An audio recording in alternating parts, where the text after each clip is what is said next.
चलो good morning. Homework करके आए हो? एक बार उसको स्टार्ट कर दो।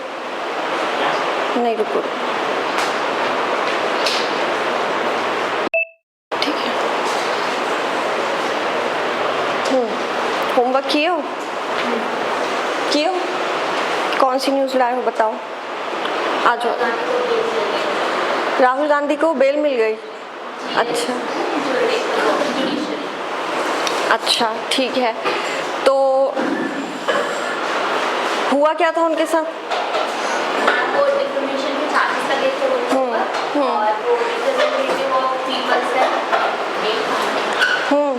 Representation of act 1951।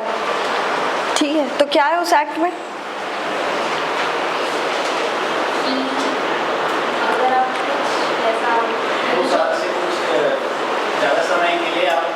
Rahul Gandhi को बेल मिल गई है, हमें अभी गए क्यों थे ये नहीं पता है। ठीक है, कोई बात।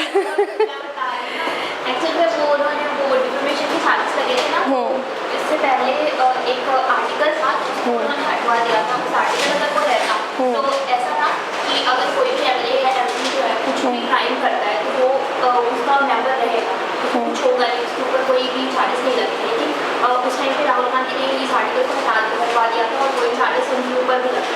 देखो, हमारे काम का ये चीज़ नहीं है कि राहुल गांधी ने क्या किया। हमारे काम का क्या है? हमारे काम का ये है, पढ़ना क्या है आपको?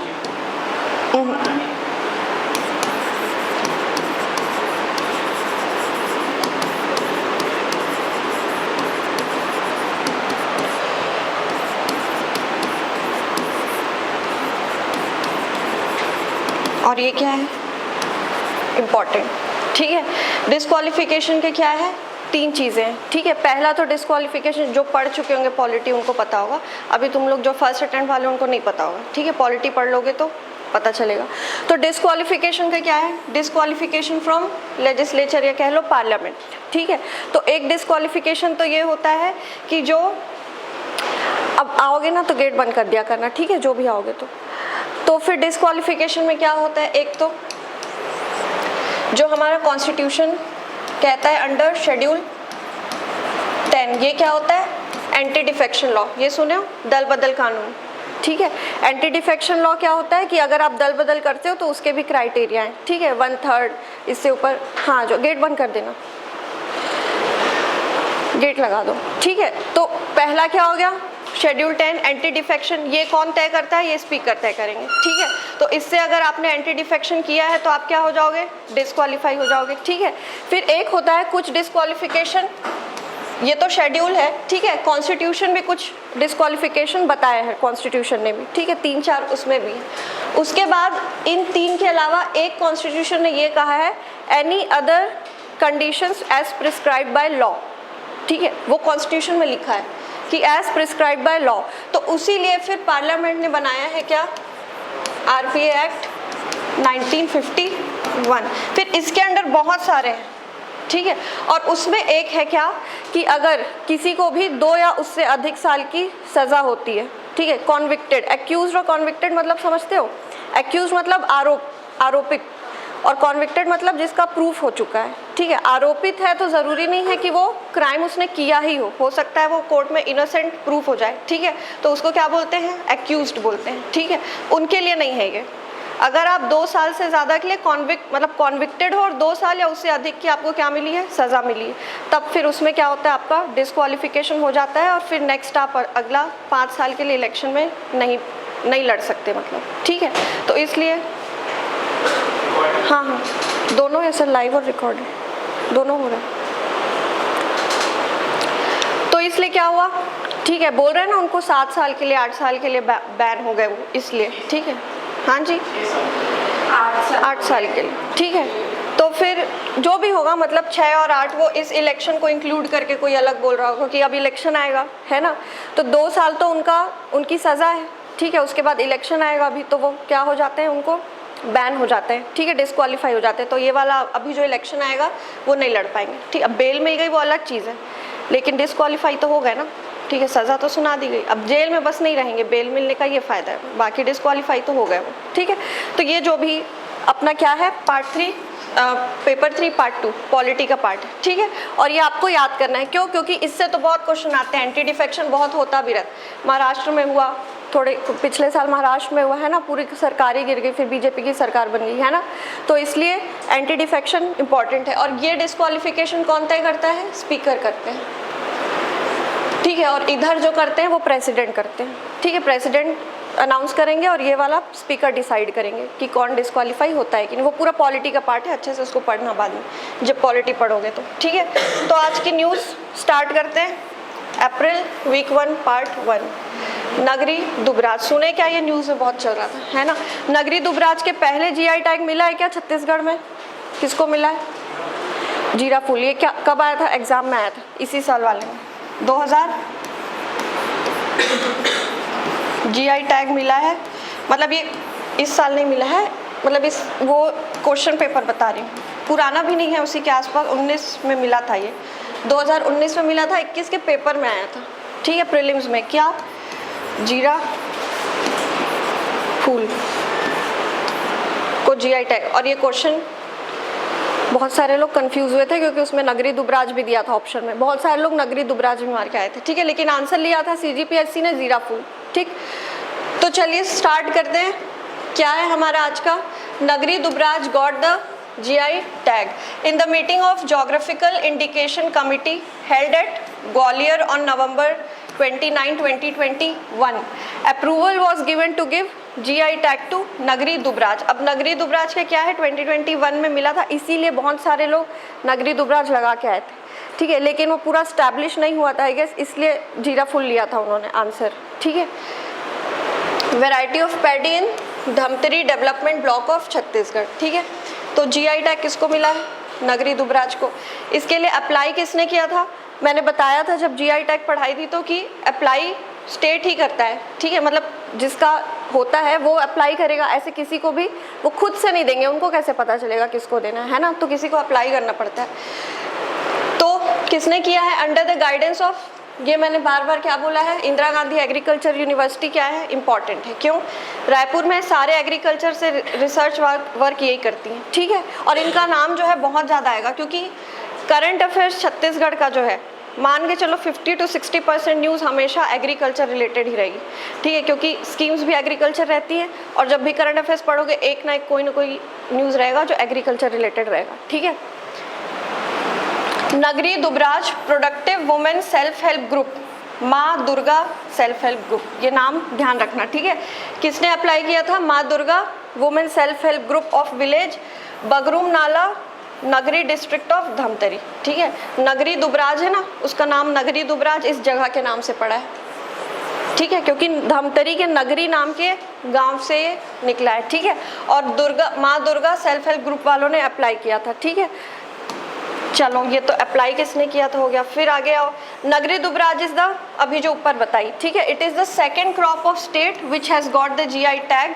Prior to this the state has got in Jeeraphool. कब मिला है? 19। और कहाँ पर का है ये? सरगुजा। ठीक है, और नगरी दुबराज कहाँ का है? यस, ठीक है, अब भी बताइए।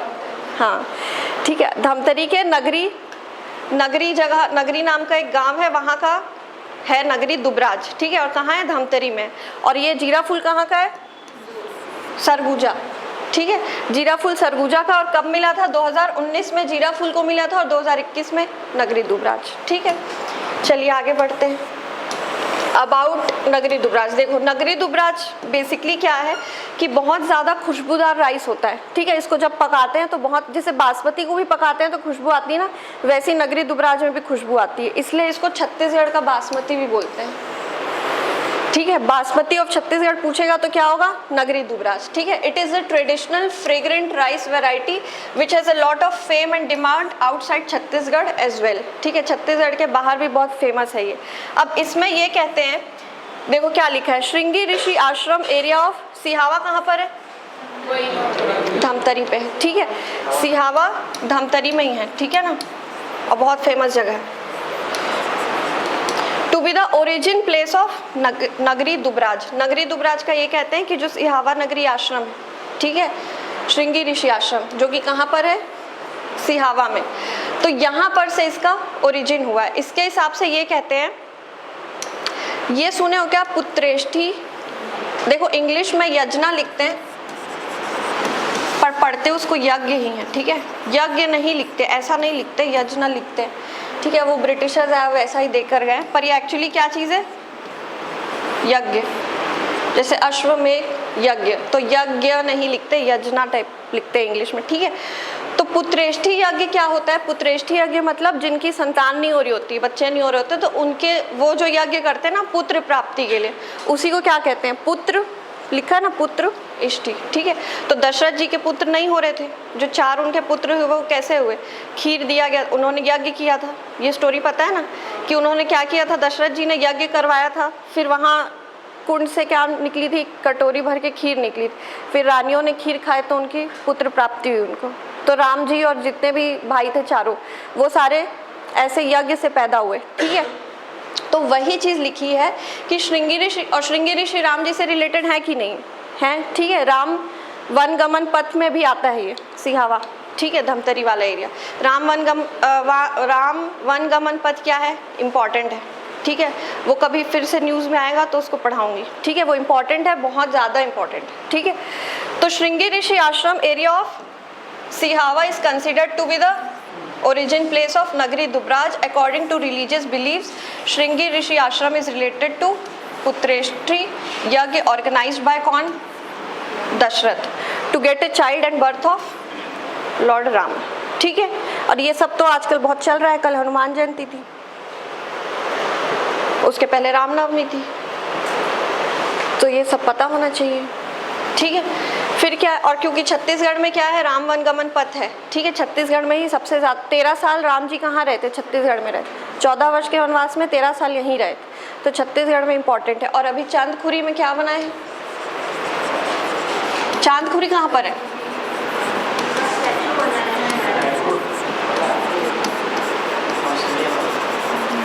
कौशल्या माता मंदिर बनाए है ना, बनाए है कि नहीं, ठीक है, कौशल्या माता मंदिर बना हुआ है, ठीक है, और बहुत सुंदर है, ऐसे लेक के बीच में सेंटर पे बना है, और यहाँ से ऐसे रास्ता दिया हुआ है, ठीक है, कभी जाओगे तो देखना या फोटो देख लेना उसकी, ठीक है। फिर क्या कह रहे हैं, चलो आओ, अब GI टैग का जो भी उस दिन आपका सवाल था जो नहीं हो पाया था वो आज हो जाएगा, ठीक है।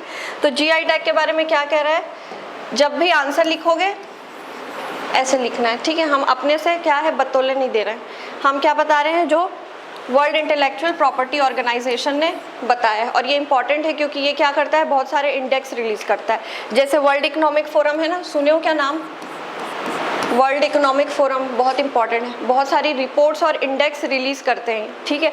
तो ये जितने ऑर्गेनाइजेशंस हो गए, UN के ऑर्गेनाइजेशंस हो गए, ये सब आपको किस में इंपॉर्टेंट है, पेपर 7 में डायरेक्ट पूछता है क्या, United Nations and it's organisations, है ना। WHO से 2 सवाल आए थे मेंस में पिछले साल, एक 8 नंबर का था और एक शायद 15 नंबर का था, कितने हो गए, ठीक है, मोर देन 25, ठीक है, मोर देन 25 आसपास समझ लो मतलब, ठीक है, सिर्फ UN से आ रहे हैं। और पेपर 2 तो पूरा 75 मार्क्स ही अपने आप में वही हो गया, ठीक है।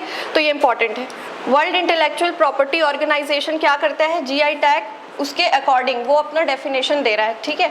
उसके अकॉर्डिंग क्या होता है कि GI tag is a type of label that gives a specific geographical identity to a particular crop, natural or artificial product. It is considered a right of intellectual property. Intellectual property मतलब पता है क्या, एक चीज सुने हो, सुने हो कॉपीराइट का नाम, कॉपीराइट क्या होता है, हाँ, कॉपीराइट किसी को पता है क्या होता है, कॉपीराइट तो पता होगा, सेम कोई कॉपी नहीं कर सकता, और कोई बताएगा, कॉपीराइट नहीं पता है, पता होगा बोल नहीं रहे हो, है ना, क्या रहता है, ओनरशिप राइट कह रहे हो, लेमैन लैंग्वेज में सही कह रहे हो, ठीक है, लेकिन एक्चुअली उसको अच्छे से पढ़ना है, ठीक है। तो कॉपीराइट यानी क्या होता है कि अगर मैंने कोई चीज़, जैसे मान लो मैंने कोई किताब लिखी, या मैंने कोई आर्ट का प्रोडक्ट बनाया, ठीक है, अब मैं उसको मार्केट, जैसे मान लो वही है एक ऑदर है ना, क्या नाम है जो थ्री इडियट्स ये सब मूवी बनती जिस, हाँ चेतन भगत, ठीक है, चेतन भगत ने मान लो कोई बुक लिखी, ठीक है, अब वही बुक को मैं छाप दूँ सेम टू सेम अपने नाम से तो गलत है ना। तो वो क्या कहते हैं उसे कॉपीराइट, यानी कि उसके जो भी प्रोडक्ट है, ठीक है, अगर उसने उसमें कॉपीराइट करवा लिया, या पेटेंट भी सुना होगा, ये तो पता होगा, ये तो कोविड के टाइम पे बहुत फेमस हो रहा था कि वैक्सीन को हमने क्या करवा लिया है, पेटेंट करवा लिया है ना। इसका मतलब क्या कि हमने कोवैक्सीन या कोविशील्ड जो बनाई है उसको सेम जो है कोई और डुप्लीकेट करके अपने नाम से नहीं यूज़ कर सकता, हमारे पास क्या है, उसका पेटेंट है। वैसे एक होता है ट्रेडमार्क, ट्रेडमार्क भी सुना होगा। ये सब एक्चुअली क्या है, एक तरह से इंटेलेक्चुअल प्रॉपर्टी ही है, ठीक है। ये अलग अलग छोटी छोटी डिफरेंस होते हैं सबके डेफिनेशन में, ठीक है, लेकिन ये सब का बेसिक चीज़ क्या है कि अगर आपने कोई प्रोडक्ट बनाया है, ठीक है, तो आपका प्रोडक्ट कोई और आप मतलब सेम फॉर्मूला यूज़ नहीं कर सकते या उसको डुप्लीकेट नहीं कर सकते, डुप्लीकेशन उसका नहीं किया जा सकता आपकी परमिशन के बिना, ठीक है। तो सब में थोड़ा थोड़ा डिफरेंस क्या होता है, जैसे copyright is more for creative work, painting हो गया, बुक राइटिंग हो गया, ठीक है, या सॉन्ग आते हो आप, कोई डांस को तो खैर कैसे ही कॉपीराइट करेंगे, पर कोई क्रिएशन किया है आपने, ठीक है, पेंटिंग बनाई है, बुक लिखा है, तो वो मोस्टली कॉपीराइट में आते हैं। या फोटोग्राफी देखना, जिन लोग फोटोग्राफी करते हैं वो लोग, ये मैं क्यों बनाई हूँ, वो लोग छोटा सा ऐसे सी लिख के लिखा होता है, फोटोग्राफी जिन लोग करते हैं, यानी कि वो फोटो पे उसका कॉपीराइट है, आप उसकी फ़ोटो चुरा के अपने नाम से नहीं दे सकते, ठीक है, नहीं तो आप पे क्या हो सकता है, केस हो सकता है, ठीक है। तो वो क्या होता है, कॉपीराइट मोस्टली क्रिएटिव वर्क के लिए, ठीक है। ट्रेडमार्क इज़ मोस्टली फॉर क्या है, जो कमर्शियल चीज़ें हो गई, ठीक है, फूड वगैरह हो गया, इस टाइप की चीज़ों के लिए ट्रेडमार्क है। पेटेंट क्या होता है, अब जैसे कुछ चीज़ों में क्या होता है कि बिना पर दो चीज़ें होती है, देखो, एक होता है फॉर्मूला, जैसे कोई मेडिसिन है मान लो, इसमें दो तरह का कॉपीराइट हो सकता है।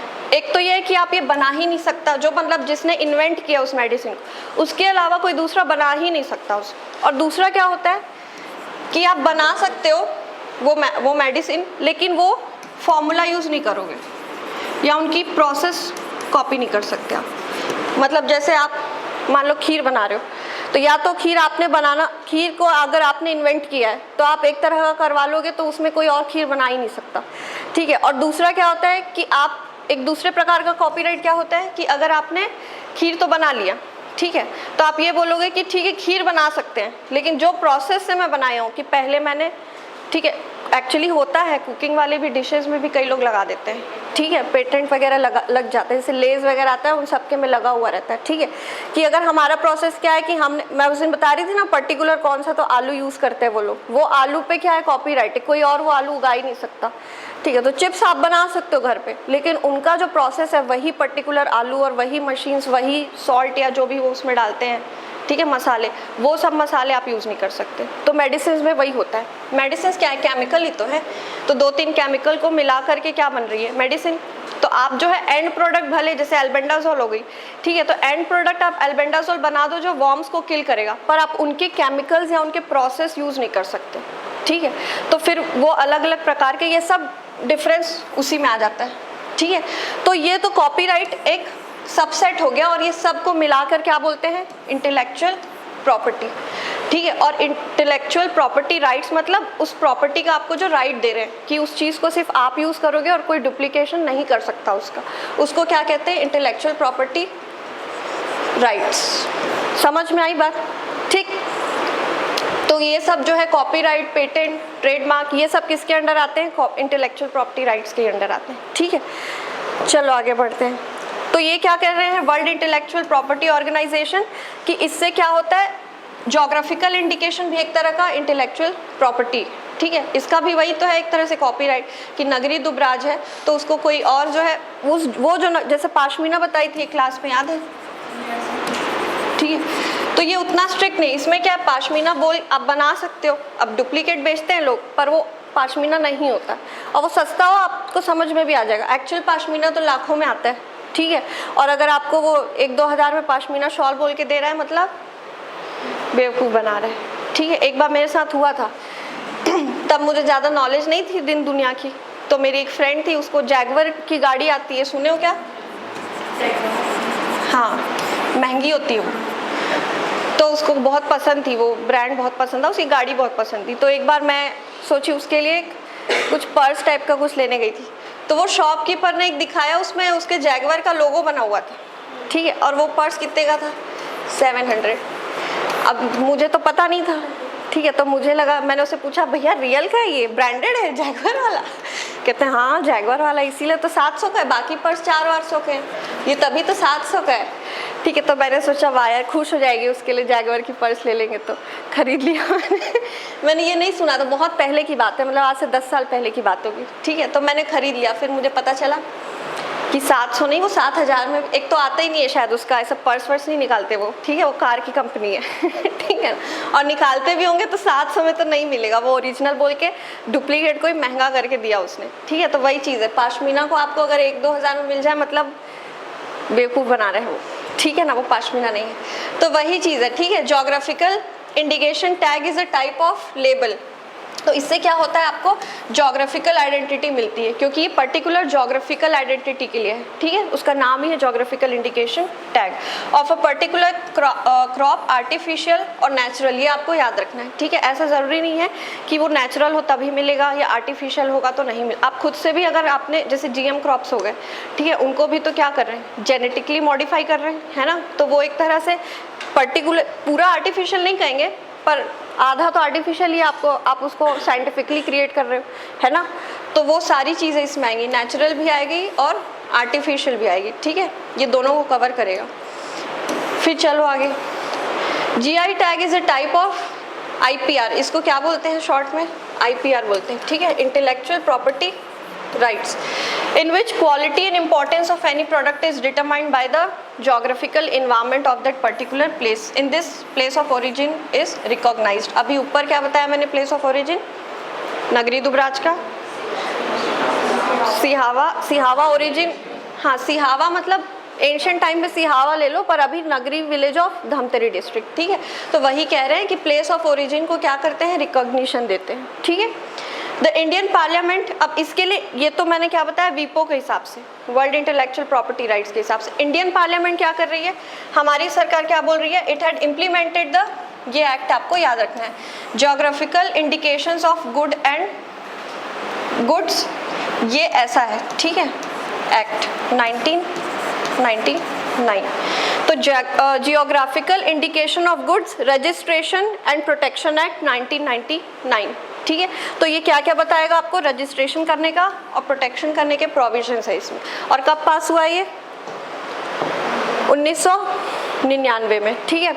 इसके ऑब्जेक्टिव्स क्या हैं, इसके ऑब्जेक्टिव हैं to prevent unauthorized use of registered GI by others, यानी कि अनऑथोराइज्ड मतलब अगर आप परमिशन ले लेते हो, ठीक है, तो मैंने वही 2-3 तरह के बताया ना, कि हो सकता है आप अगर परमिशन दे दो कि हाँ आप भी बना सकते हो ये चीज़, तो आपकी परमिशन से मैं बना सकती हूँ, लेकिन अगर आपने नहीं दी और मैं बिना परमिशन के वो चीज़ अगर यूज़ करती हूँ आपकी, ठीक है, जैसे कॉपीराइट फोटोग्राफी में भी वो लोग कॉपीराइट लगाते हैं, इसका मतलब ये नहीं कि कोई यूज़ ही नहीं कर सकता, इसका मतलब ये है उनकी परमिशन के बिना आप यूज़ नहीं कर सकते, ठीक है। अगर वो आपको परमिशन देते हैं तो वो कॉपीराइट क्यों लगाया गया है, मान लो आपको उनकी फ़ोटो यूज़ करनी है, ठीक है, आप उनसे परमिशन लेने जाओगे, ठीक है, तो अब उनके ऊपर है कि वो आपको फ़ोटो फ्री में दे देते हैं या फिर आपसे उसको यूज़ करने के पैसे लेते हैं, ठीक है। अगर मेरी फ़ोटो है और मैं बोलूँगी कि आप यूज़ कर लो पर उसके बदले मुझे इतने पैसे चाहिए, ठीक है, या आप उससे जो भी प्रॉफिट कमाओगे उसका इतना % मुझे आप दोगे, ठीक है, तो वो क्या हो जाएगा, उसका प्रॉफिट हो जाएगा, ठीक है, और वो फ्री में देना चाहे आपको तो आप ऐसे भी यूज़ कर सकते हो,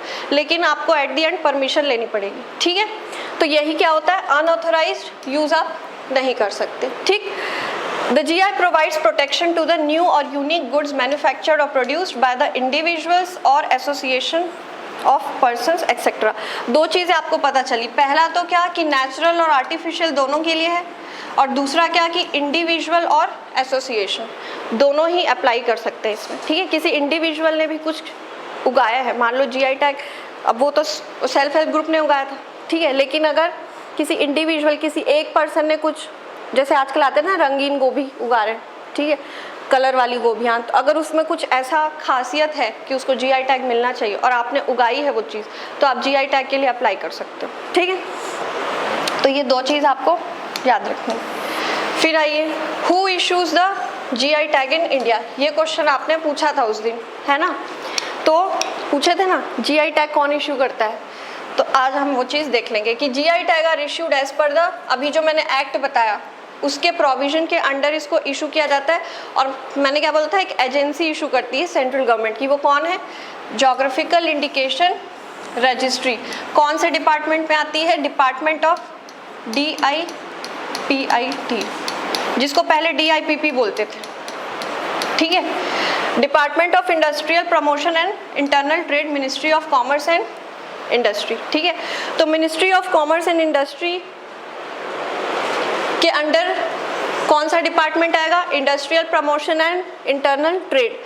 ट्रेड आखिर जो हम करेंगे, दुबराज कह लो या कोई भी जीरा फूल या कोई भी जोग्राफिकल इंडिकेशन मिलता है, जैसे पाशमीना ही हो गया या ऑरेंजेस हो गए, ठीक है, मैंगोज वगैरह को भी मिले हुए हैं, तो वो सबका क्या होता है, कहीं ना कहीं वो बाहर एक्सपोर्ट होगा। अभी ऊपर भी लिखा इसने, ठीक है, कि छत्तीसगढ़ के बाहर भी इसको क्या मिल रहा है, फेम मिल रहा है, यानी कि छत्तीसगढ़ से बाहर हम एक्सपोर्ट करते हैं इसको, है ना। तो इसलिए इसका ट्रेड भी हो रहा है और इंडस्ट्रियल प्रमोशन तो होगा ही, ठीक है। वो कहीं ना कहीं एज अ रॉ मटेरियल भी यूज़ होगा, पाशमीना है तो वो वुल है, उसको शॉल तक पहुंचाने के लिए through industrial process go through होगा वो, ठीक है। या फिर अगर हैंडीक्राफ्ट होगा तो हैंडीक्राफ्ट प्रोसेस से गो थ्रू, वो भी कॉटेज इंडस्ट्री का पार्ट हो जाएगा। समझ आ रहा है जो बोल रही हूँ, क्योंकि सब लिखते हुए दिख रहे हो, लिखे जा रहे। अभी पूछूंगी तो बनेगा फिर कि नहीं बनेगा, लिखो लेकिन सुनो भी साथ में, ठीक है। या फिर पहले सुनो फिर लिखो, मैं रुक जाऊंगी बोलोगे तो लिखने के लिए, लेकिन ये नहीं होना चाहिए कि लिखे ही जा रहे हैं और सुन कुछ नहीं रहे, ठीक है। हाँ तो रुकने बोल दिया करो, ठीक है, हाथ खड़ा कर दो, मैं रुक जाऊंगी एकदम। और मैं स्लाइड इसलिए ऊपर की क्योंकि वो रिपीटिशन है, जैसे ज्योग्राफिकल इंडिकेशन एक्ट था वो फिर से यहाँ दिया हुआ है, इसलिए मैंने ऊपर कर दिया, क्योंकि मुझे पता है आप लोग को फिर से मिल जाएगा, तो वहाँ टाइम वेस्ट करने का कोई मतलब नहीं, ठीक है। तो थोड़ा बहुत ऐसा नहीं कि मैं भी अंधाधुंध पढ़ा रही, ठीक है, मुझे भी पता है कि कहाँ पर क्या थोड़ा थोड़ा है, ठीक है। तो मुझे पता है ये रिपीट होगा, तो ये जो इतना लंबा लंबा लिख रहे हो फिर मिल जाएगा अगली साइड में, इसलिए मैंने बढ़ा दिया उसको, ठीक है। लेकिन फिर भी अगर लगता है कहीं कुछ कम ज़्यादा करना है तो बता दिया करो, ठीक है। लेकिन मेन क्या होना चाहिए कि अंडरस्टैंडिंग हो रही कि नहीं,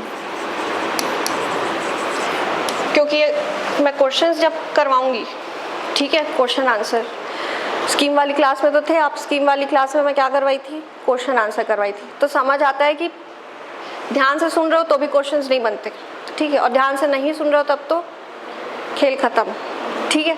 तो इसलिए सुनो ध्यान से, क्योंकि PDF पढ़ लोगे लिख लोगे बाद में, पर जो मैं बोल रही हूँ उसके लिए फिर YouTube देखना पड़ेगा, तो 2 घंटे यहाँ बैठोगे फिर 2 घंटा YouTube देखोगे, क्या मतलब है ना, ठीक है। तो लिखने से मना नहीं कर रही हूँ, लिखो लेकिन सुनते भी जाओ, क्योंकि मुझे ये लगना चाहिए कि थोड़ा सा लिख रहे हैं थोड़ा सुन रहे हैं, कंटिन्यूसली लिख ही रहे हैं तो फिर ऐसा लगता है फिर मैं बोल क्यों नहीं, ऐसे PDF ऐसे ऐसे कर देती हूँ, लिखते जाओ देखते ठीक है। तो ध्यान से सुनना भी है, और अगर आपके अंदर इतना टैलेंट है कि आप मल्टीटास्किंग कर लेते हो, हाथ भी चल रहा है और कान भी खुले हुए हैं, तो बहुत अच्छी बात है।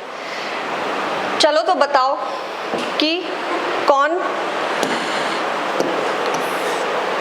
कौन सा डिपार्टमेंट और कौन सी इंडस्ट्री है जो इशू करती है, बिना देखे लिख लिए नहीं,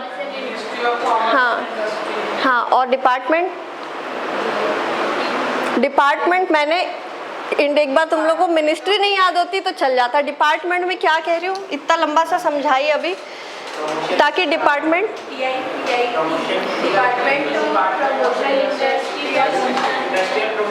internal trade, department of industrial promotion and internal trade, देख के बता रहे हो जो लिख लिए वो हैं ठीक है। और मैं क्यों मैं उसको पूछी हूँ स्पेशली, क्योंकि मैंने 2 मिनट ऑलमोस्ट सिर्फ DIPIT को याद कराने में दिए, ठीक है। वो मैं तो बता के निकल जाऊंगी, पर मैं एक्स्ट्रा चीज़ें क्यों बता रही थी कि याद हो जाए आपको, और मैंने क्या बताया, लेकिन इतना एक्सप्लेन करने के बाद भी याद नहीं है, यानी कि बिल्कुल ही ध्यान नहीं है सुन तो रहा ही नहीं है लिखने में भी है, ठीक है। तो सुनो उसको, क्योंकि देखो जो छोटी छोटी चीज़ें हैं जो मैं बता रही हूँ वो नॉलेज के साथ साथ क्या याद करने का तरीका है।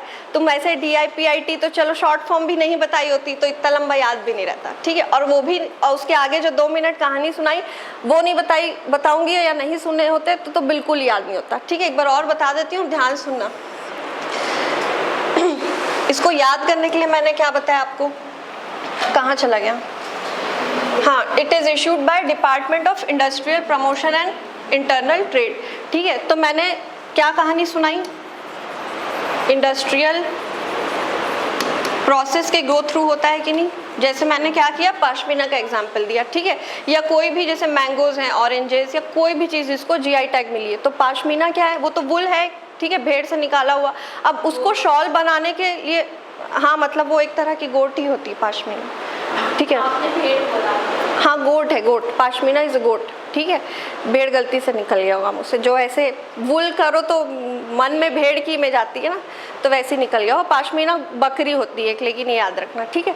तो पश्मीना से जो भी वुल निकला है, ठीक है, उसको शॉल तक ले जाने के लिए गो थ्रू हुआ होगा ना किसी प्रोसेस के, ठीक है। अब वो कॉटेज इंडस्ट्री में आएगा, लेकिन अगर वो कोई बड़ी चीज़ होती, ठीक है, जो इंडस्ट्रियल प्रोसेस के गो थ्रू होती, तो वो पूरा क्या हो गया, इंडस्ट्रियल प्रोसेस का पार्ट हो गया, ठीक है। तो इसलिए क्या है, इंडस्ट्री प्रमोशन।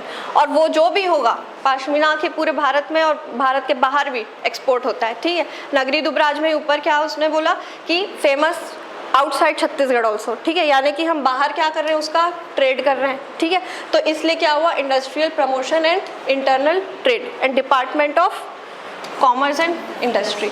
अब ये नहीं भूलोगे, ठीक है, क्योंकि अब आपको क्या पता चल गया कि ये जो जीआई टैग है, मतलब जो पश्मीना फॉर एग्जांपल पश्मीना को मिला है, तो ये एक इंडस्ट्रियल प्रोसेस के लिए के थ्रू हुआ है, ठीक है, इसलिए ये इंडस्ट्रियल प्रमोशन और इंटरनल ट्रेड डिपार्टमेंट के अंडर आएगा, ठीक है। समझ आई बात, अब नहीं भूलोगे। अगर अभी मैं सिर्फ ये DIPIT ये है और आगे बढ़ जाती, ठीक है, तो आप लोग भूल जाओगे। लेकिन मैं मेहनत कर रही हूँ और आप लोग लिख रहे हो, तो फिर क्या मतलब, ठीक है। तो लिखो लेकिन सुनो भी, ठीक है, और रुकने बोलोगे तो रुक जाऊंगी, और नहीं तो फिर बाद में PDF देख के लिख लिया करो, इतना कोई वो नहीं। चलो, तो रजिस्ट्रेशन ऑफ GI अच्छा, GI टैग का क्या है, ऐसा नहीं कि मिल गया तो अनंत काल के लिए मिला हुआ है, ठीक है।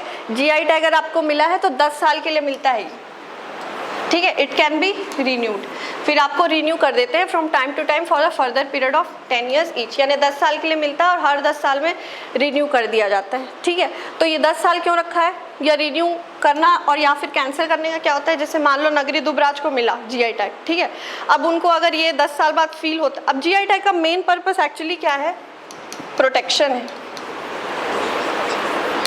प्रोटेक्शन। डुप्लीकेशन अपनी जगह है वो, ठीक है, कि कोई डुप्लीकेट ना कर पाए उसको, लेकिन डुप्लीकेट ना कर पाए का रीज़न क्या है, कि प्रोटेक्शन करना। डुप्लीकेट अगर होता रहेगा, जैसे पश्मीना हो गया, नगरी दुबराज हो गया, उसके डुप्लीकेट अगर लोग बेचने लगे, तो जो एक्चुअल नगरी दुबराज है वो धीरे धीरे वैनिश हो जाएगा और डुप्लीकेट ही आ जाएगा मार्केट में, ठीक है। अभी भी देखना मार्केट में कुछ ऐसे प्रोडक्ट, जैसे पार्ले जी पकड़ लो, ठीक है, वो जब ओरिजिनल था वो it use to be very tasty, ठीक है, अब बहुत गंदा लगता है वो, क्योंकि मार्केट में एक्चुअल पार्ले जी सिर्फ 10% है, 90% उसके डुप्लीकेट है, ठीक है। तो पार्ले जी का अब इसलिए क्या हो रहा है, धीरे धीरे खत्म होते जा रहा है मार्केट से, क्योंकि कोई खाना ही नहीं चाहता, उसका टेस्ट खराब है। पर लोगों को ये थोड़ी पता है कि वो डुप्लीकेट है, लोग तो ये बोल के खा रहे हैं कि पार्ले जी की क्वालिटी खराब हो गई, इसलिए लोग उसको छोड़ रहे हैं, ठीक है। लेकिन ओरिजिनल पार्ले जी अच्छा है अभी भी, डुप्लीकेट वाले गंदे। तो धीरे धीरे अगर नगरी दुबराज का डुप्लीकेट करके लोग बेचने लगेंगे तो लोग उसको खरीदना बंद कर देंगे, ठीक है, कि ये गंदा होता है करके। पर गंदा एक्चुअली क्या है, उसका डुप्लीकेट है, रियल में नहीं। तो मेन पर्पस हमारा डुप्लीकेशन नहीं करने का भी क्या है, उसको प्रोटेक्ट करना ही। तो एक्चुअली ये सारी चीज़ें क्या है, GI tag main purpose protection देना होता है उस चीज़ को, ठीक है। और प्रोटेक्शन क्या है, डुप्लीकेशन से तो है ही, दूसरा बहुत सारी चीज़ें जो एक्सटिंक्ट होने लगती है। एक और चीज़ सुने होगे, जो हमारा हेरिटेज का मिलता है, ठीक है, टेंजिबल और इंटेंजिबल हेरिटेज साइट्स का मिलता है ना, वो खिताब बोलना चाहिए जो भी बोलोगे उसको, ठीक है। तो नेशनल इंटेंजिबल साइट हेरिटेज, ये सब चीज़ें जो मिलती है वो क्यों मिलता है, ताकि उसकी जो खोता हुआ कल्चर है उस जगह का, ये जो ट्रेडिशन धीरे धीरे क्या हो रहा है, एक्सटिंक्ट होते जा रहा है, उसको सेव करने के लिए। वैसे ही और क्या होता है, रामसर साइट सुने हो, रामसर साइट्स क्या होता है, वेटलैंड्स के लिए देते हैं क्या, है ना। तो ये एक्चुअली क्यों देते हैं रामसर साइट्स, ये भी क्या है, उन वेटलैंड्स का प्रोटेक्शन के लिए है ये, ठीक है। कि अगर आपको रामसर साइट घोषित कर दिया, मतलब आप क्या है, आपको उस साइट को प्रोटेक्शन की ज़रूरत है। क्यों ज़रूरत है, क्योंकि धीरे धीरे क्या हो रहा है, जो भी ह्यूमन इंटरवेंशन की वजह से वहाँ पर पॉल्यूशन हो रहा है, या वहाँ का एरिया डिक्रीज़ हो रहा है, ठीक है, जो वेटलैंड्स है उनका, तो या वहाँ के जो माइग्रेटरी बर्ड्स हो गए या स्पीशीज़ हो गए, वो धीरे धीरे वहाँ आने कम हो रहे हैं या बंद हो रहे हैं, तो वो सबको वापस रिवाइव करने के लिए ये दिया जाता है। इसका मतलब है वो जो साइट है वो क्या है, धीरे धीरे एक्सटिंक्शन की तरफ जा रही। हाँ, रामसर साइट्स ना इंडिया में बहुत सारे हर साल आता है और ये इम्पॉर्टेंट है, ठीक है। इसका एग्जाम्पल ले लो आप, अभी तो मुझे एकदम से ध्यान नहीं आ रहा है पर बहुत सारी है। एक तो चिल्का लेक थी एक पहले, पर ये अभी हट गई है उससे, ठीक है। और एक मणिपुर का वो, ठीक है, चिल्का लेक अब नहीं है, वो हटा दिया गया, ठीक है, क्योंकि चिल्का लेक को उन्होंने अच्छे से कंजर्व प्रिजर्व कर लिया है तो अभी उसको हटा दिया गया, ठीक है। लेकिन लोकटक लेक है मणिपुर का, ठीक है। और बहुत सारी एकदम से अभी मुझे ध्यान नहीं आ रहा है, और बहुत फेमस साइट्स है रामसर में, ठीक है। मतलब आपको याद करने की ज़रूरत भी नहीं पड़ेगी, ऐसी एकदम से अभी नहीं ध्यान आ रहा है। तो ये है, लेकिन लोकटक लेक हो गया, ये सब, ठीक। और तो ये क्या हो गया, ये किस चीज़ के लिए है, प्रोटेक्शन के लिए है ना। तो वैसे GI टैग भी किस लिए हो गया, प्रोटेक्शन के लिए दिया जाता है ना।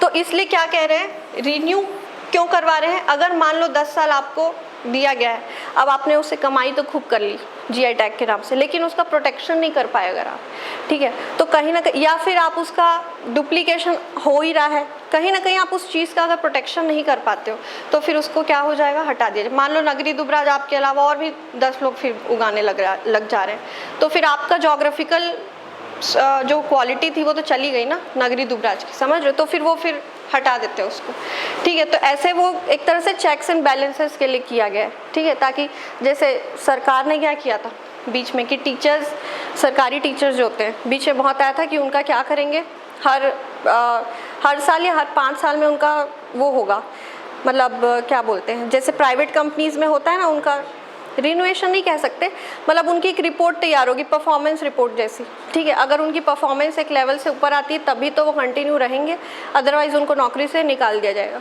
पर ऑल्दो हुआ नहीं ये चीज़, ठीक है, बट बहुत न्यूज़ में आया था बीच में कि ये करेंगे करके। तो सरकारी जो भी होते हैं, हॉस्पिटल्स कह लो, स्कूल या जो भी, उनकी हालत ख़राब क्यों, क्योंकि एक बार सरकारी नौकरी लग गई फिर उसके बाद कोई मतलब नहीं, ठीक है। अब तो कोई निकाल ही, प्राइवेट में और तो बॉस निकाल देगा, सरकारी नौकरी में तो बॉस जान खा जाएगा लेकिन निकाल नहीं सकता, उसके पास पावर ही नहीं है आपको निकालने की, है ना। तो सरकारी में यही होता है, ठीक है, परफॉर्मेंस बिगड़ती जाती धीरे धीरे, ठीक है। तो इसलिए गवर्नमेंट ने बोला था कि परफॉर्मेंस रिव्यू होगा, रिव्यू कहते हैं उसको, ठीक है, परफॉर्मेंस रिव्यू। तो वही चीज़ है, आपका एक तरह से परफॉर्मेंस रिव्यू करने के लिए, ठीक है। तो क्या याद रखोगे कि हर 10 साल में रिन्यू हो जाता है, ठीक है। फिर बेनिफिट्स आ जाओ,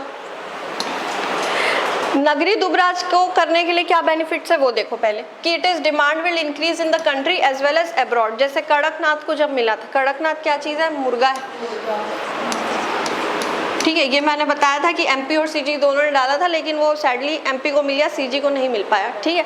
तो ये बहुत महंगा आता है मार्केट में कड़कनाथ। नॉर्मल आई गेस जो चिकन है वो सस्ता होता है, फिर भी कड़कनाथ का मीट बहुत महंगा आता है और वो पूरा ब्लैक होता है, ठीक है, और बहुत हैविली न्यूट्रिशियस होता है, प्रोटीन वगैरह बहुत ज़्यादा होता है उसमें, ठीक है। तो कड़कनाथ को क्या मिला हुआ है, MP से GI टैग, ठीक है, ये MP का है, इसको मिला हुआ है GI, ठीक है। तो इसके बाद क्या हुआ, पहले कड़क, अब जैसे मैं हूँ, मुझे भी नहीं पता था कड़क, और वेजिटेरियन लोगों को तो बिल्कुल नहीं पता, ठीक है, हमको तो मतलब ही नहीं, तो हमें पता ही नहीं था कड़कनाथ का क्या कुछ होता है। हमें तो कड़कनाथ तब पता चला जब मैंने पढ़ा उसको सिविल सर्विसेज में, जब GI टैग मिला तब पढ़ा मैंने, अच्छा कड़कनाथ भी होता। अब मैं नॉन वेजिटेरियन होती तो मैं जाके खा भी लेती, ठीक है, कि टेस्ट भी कर लेते हैं, what is the hype about Kadaknath, ठीक है। और किए भी होंगे कई लोग कि इतना न्यूज़ में आया, चलो खा कर देखे है कैसा, ठीक है। तो वही चीज़ होता है, तो क्या होगा डिमांड। अब नगरी दुबराज खा के देखेंगे, ये तो खा ही सकते हैं, है ना, बासमती और छत्तीसगढ़, ठीक है, कड़कनाथ नहीं खा सकते, ये तो खा सकते हैं। तो demand will increase in the country as well as abroad, ठीक है। फिर इससे क्या होगा, फार्मर्स की इनकम इंक्रीज होगी, क्या होगी ना, जब डिमांड बढ़ेगी उस क्रॉप की तो उस एरिया के जो भी फार्मर्स हैं या जो लोग भी उसको कल्टीवेट कर रहे हैं उनकी इनकम इंक्रीज होगी। ये पर्टिकुलर बेनिफिट किस चीज़ का हुआ, नगरी दुबराज के लिए, ठीक है। और इन जनरल GI टैग का क्या बेनिफिट होता है, देखो, इट प्रिवेंट्स डुप्लीकेशन, जो इतने देर से मैं बता रही हूँ, ठीक है। In other way it provides legal protection to the geographical indication. मैंने क्या बताया, कॉपीराइट है तो आपको परमिशन लेनी पड़ेगी, अगर आप अनऑथराइज एक्सेस करते हो तो आपको क्या हो जाएगा, लीगल एक्शन आपके खिलाफ लिया जा सकता है, ठीक है। तो डुप्लीकेशन नहीं कर सकते इसका, और लीगल प्रोटेक्शन मिलता है। फिर क्या है, it is given to good quality product so it increases the consumer satisfaction. Clear है ये पॉइंट, ठीक है, इससे समझाने का कुछ नहीं कि क्वालिटी अच्छी होगी, डुप्लीकेशन नहीं होगा तो कंज्यूमर सेटिस्फेक्शन होगा, ठीक है। Good quality of the product opens the international door for producer. अगर आपकी जैसे वही है, मैं पाशमीना को बार बार इसलिए कह रही हूँ ताकि आपको उस एग्जाम्पल से जब भी पढ़ोगे तो आपको बाकी चीज़ें नहीं भी याद आएगी, तो वो एग्जाम्पल बार बार याद आएगा, तो उस लॉजिक से आप क्वेश्चन बना ले जाओगे, है ना। तो पाशमीना, मैं हर बार एग्जाम्पल बदल सकती हूँ, लेकिन मैं पाशमीना को क्यों रखी हूँ, ताकि आपको याद हो जाए वो, ठीक है, वो प्रोसेस याद हो जाए मतलब। तो पाशमीना का क्या है, इंटरनेशनली बहुत फेमस है, ठीक है, और वो इतना महंगा है कि इंडिया में भी मतलब मिडिल क्लास तो अफोर्ड नहीं कर पाता उसको, या तो रिच एलीट क्लास करेगा या फिर इंटरनेशनली बिकता है वो। इंटरनेशनली तो वो लोग महंगे दामों में भी खरीद लेते हैं, है ना। तो international doors will open for what, जिसको भी जीआई टैग मिलेगा, ठीक है। फिर क्या है, जैसे अल्फोंसो मैंगो भी हो गया, वो भी पूरा बाहर देश दुनिया में जाता है। अल्फोंसो मैंगो कहाँ का है, महाराष्ट्र का है ना, ठीक है, बहुत फेमस है, उसको भी मिला हुआ है जीआई टैग, ठीक है। It increases the revenue of producers and employment बढ़ेगा नहीं, ठीक है। जीआई टैग जब ये सब चीज़ें इंक्रीज होगी, एक्सपोर्ट्स इंक्रीज होगा, तो एक्सपोर्ट से रिलेटेड जितने भी लॉजिस्टिक्स या इंडस्ट्रियल प्रोसेस में जितने भी लोग हैं सबको एम्प्लॉयमेंट मिलेगी, ठीक है।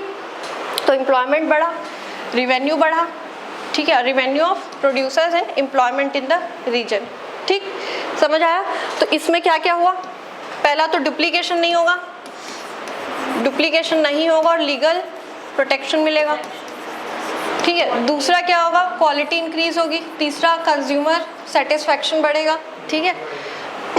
चौथा क्या है, चौथा क्या हो जाएगा, डिमांड इंक्रीज होगी, ठीक है।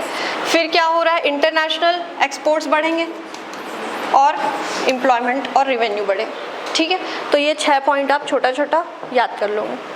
चलिए आगे आओ, चलो जीआई टैग हो गया ख़त्म, ठीक है। और जीआई टैग इंडिया में भी मिलता रहता है, तो वो आपको क्या रखना है, ध्यान रखना है, ठीक है। हर साल ये जैसे रामसर साइट्स ही हो गया, ठीक है, अगर ऐड हो रहा है कुछ भी तो वो आप याद कर लोगे, ठीक है। वैसे जीआई टैग इंडिया में किसी और को मिलेगा तो याद कर लेना। ये सुने क्या, न्यूज़ में आ रहा था,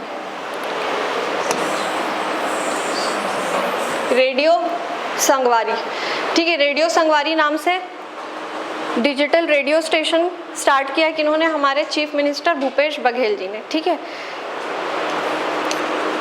रेडियो संगवारी, हमर भाखा हमर गीत, भाखा मतलब क्या होता है, भाषा को छत्तीसगढ़ी में भाखा बोलते हैं, ठीक है।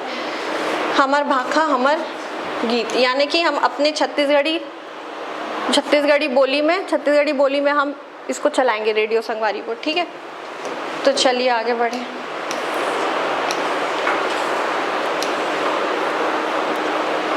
Chhattisgarh chief minister has launch the state's first digital radio station radio Sangwari which aims to promote the art and culture of Chhattisgarh. इनका मेन यही कहना है कि छत्तीसगढ़ के जो भी लोकगीत, ठीक है, और लोक कला जो है उसको इसके थ्रू, इसके माध्यम से हम क्या करेंगे, जनता तक पहुंचाएंगे। तो ये इसलिए क्या हो गया, आर्ट एंड कल्चर को प्रमोट करने के लिए हो गया, ठीक है। बेनिफिट्स क्या होंगे, very clear, it will bring Chhattisgarhi folk art and folk culture, song and music to wider audience. बीच बीच में संडे वनडे को सुन भी लिया करो, 90 पॉइंट कुछ है, ये 90.3 ऐसा कुछ है शायद, एक बार चेक कर लेना, ठीक है।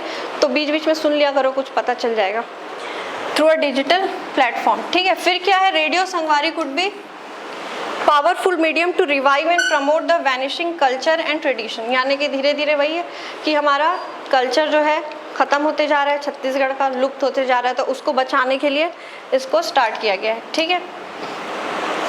फिर क्या है, the digital radio station could serve as a platform for new artist to showcase their talent. जो भी नए आर्टिस्ट आ रहे हैं अब धीरे धीरे छत्तीसगढ़ में, ठीक है, यंग आर्टिस्ट, उनको क्या है, प्लेटफॉर्म देने के लिए भी ये यूज़ होगा, ठीक है। It will used as a serve as a platform for new artists. Many radio stations remain popular due to innovations and new thinking of radio संगवारी है ये, ठीक है। It would become such a popular medium. एक और add कर लो इसमें, ये अवेयरनेस के लिए भी यूज़ हो सकता है।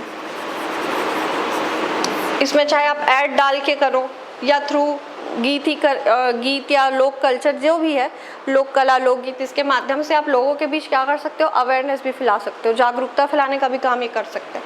कोई भी ऐसा मीडियम जो मास मीडियम कहते हैं, जिसको मास मीडियम मतलब समझते हो, मास मतलब क्या होता है, बहुत सारे लोग, बहुत सारी जनता, ठीक है। तो मास मीडिया मतलब कुछ भी हो, जैसे टीवी उठा लो, रेडियो पकड़ लो, न्यूज़पेपर हो गया, ठीक है, ये सारे मास मीडियम के तहत आएंगे। तो जो अच्छी खासी बड़ी जनता तक पहुंच, जिनकी पहुंच है, तो वो सब सारे ही मीडियम अवेयरनेस फैलाने के लिए यूज़ किए जा सकते हैं, ठीक है।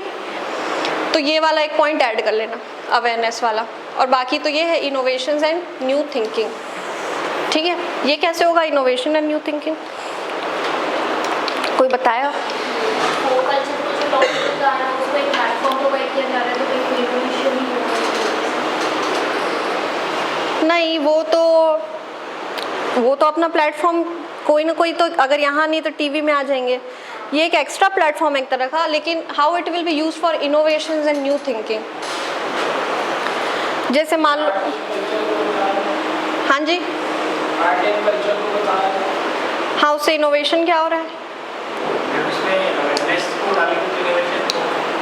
देखो क्या है, अभी उस लड़के का नाम याद नहीं आ रहा है, एनआईटी का ही था वो, ठीक है।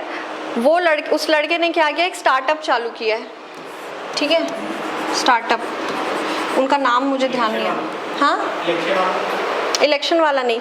ये क्या करते हैं कि जो भी हमारे आर्ट फॉर्म्स हैं छत्तीसगढ़ के, मतलब मोस्टली टेंजिबल वाले, वुड हो गया, would craft, bamboo craft, metal craft, ठीक है, ये सबको क्या कर रहे हैं, वो उन्होंने स्टार्टअप स्टार्ट किया कि वो क्या करते हैं, एक प्लेटफॉर्म है, वो बेचेंगे उस सब चीज़ों को। जैसे नॉर्मली जो है, अब मान लो मैं कोई बहुत एलिट क्लास की हूँ, दिल्ली वैली में बैठी हूँ, अब मुझे बस्तर आर्ट का पेंटिंग या कोई भी बस्तर आर्ट की कोई मेटल स्कल्पचर अपने घर में लगाना है डेकोरेशन के लिए, तो मैं कहाँ बस्तर में आके ढूंढती रहूँगी, ठीक है। तो मैं क्या करूँगी, मैं इनको कॉन्टैक्ट करूँगी, जो भी वो पर्सन होंगे, मुझे उनका नाम ध्यान नहीं आ रहा है, ठीक है। तो उनको कॉन्टैक्ट करूँगी, तो वो मुझे क्या करेंगे, दिलवाएंगे।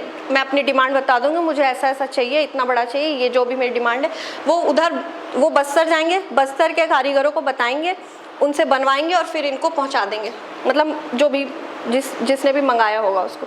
तो एक तरह से वो मीडिएटर बने दोनों के थ्रू। तो इससे क्या हुआ कि जो भी यहाँ के आर्टिस्ट थे,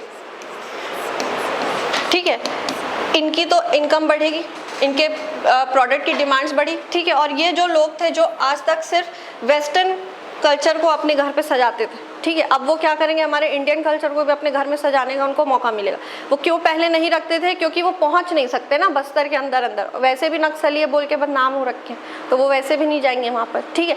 तो इसलिए फिर इन्होंने ये काम, और आज उनकी अच्छी खासी इनकम है, ठीक है, मतलब स्टार्टअप पूरी कंपनी इस्टेब्लिश करी। उनका नाम मैं देख के अगर बताती हूँ, रुको आप लोग को, कुछ ए या समथिंग कुछ नाम था उनका, अभी तो नहीं दिख रहा है, मैं देख के बताऊंगी, ठीक है। एक सेकंड रुको, शायद मिल जाएगा। चलो, ये अभी तो नहीं मिल रहा है, मैं देख के बताऊंगी, ठीक है।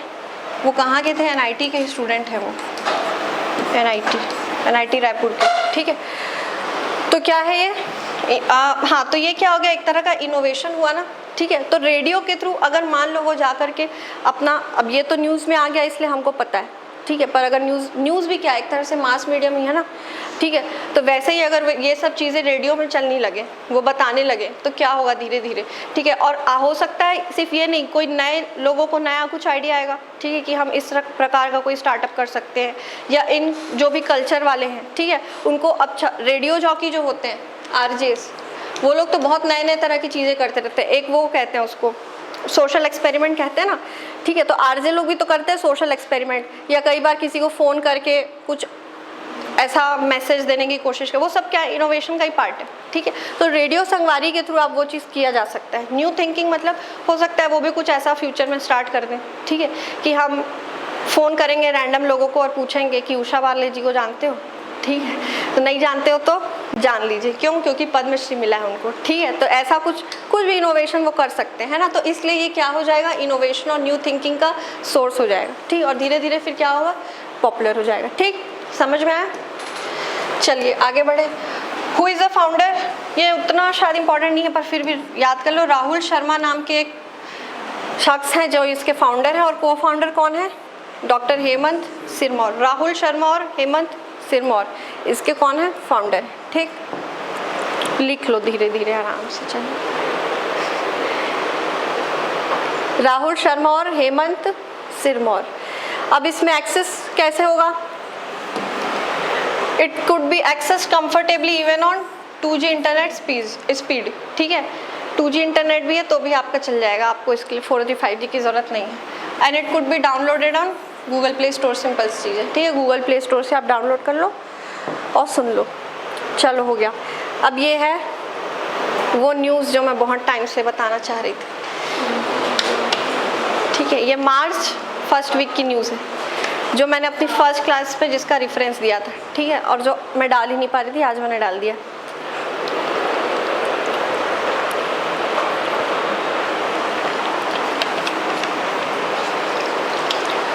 तो क्या हो रहा है, मयाली नेचर कैंप में बटरफ्लाई पार्क ओपन हो रहा है। इसका बेसिक तो आप लोगों को पता है ना। एक बार बस वो PDF के थ्रू उसको पूरा अच्छे से कर लेते हैं, बाकी तो मैं पूरा बता चुकी हूँ। कहाँ पर हो रहा है ये?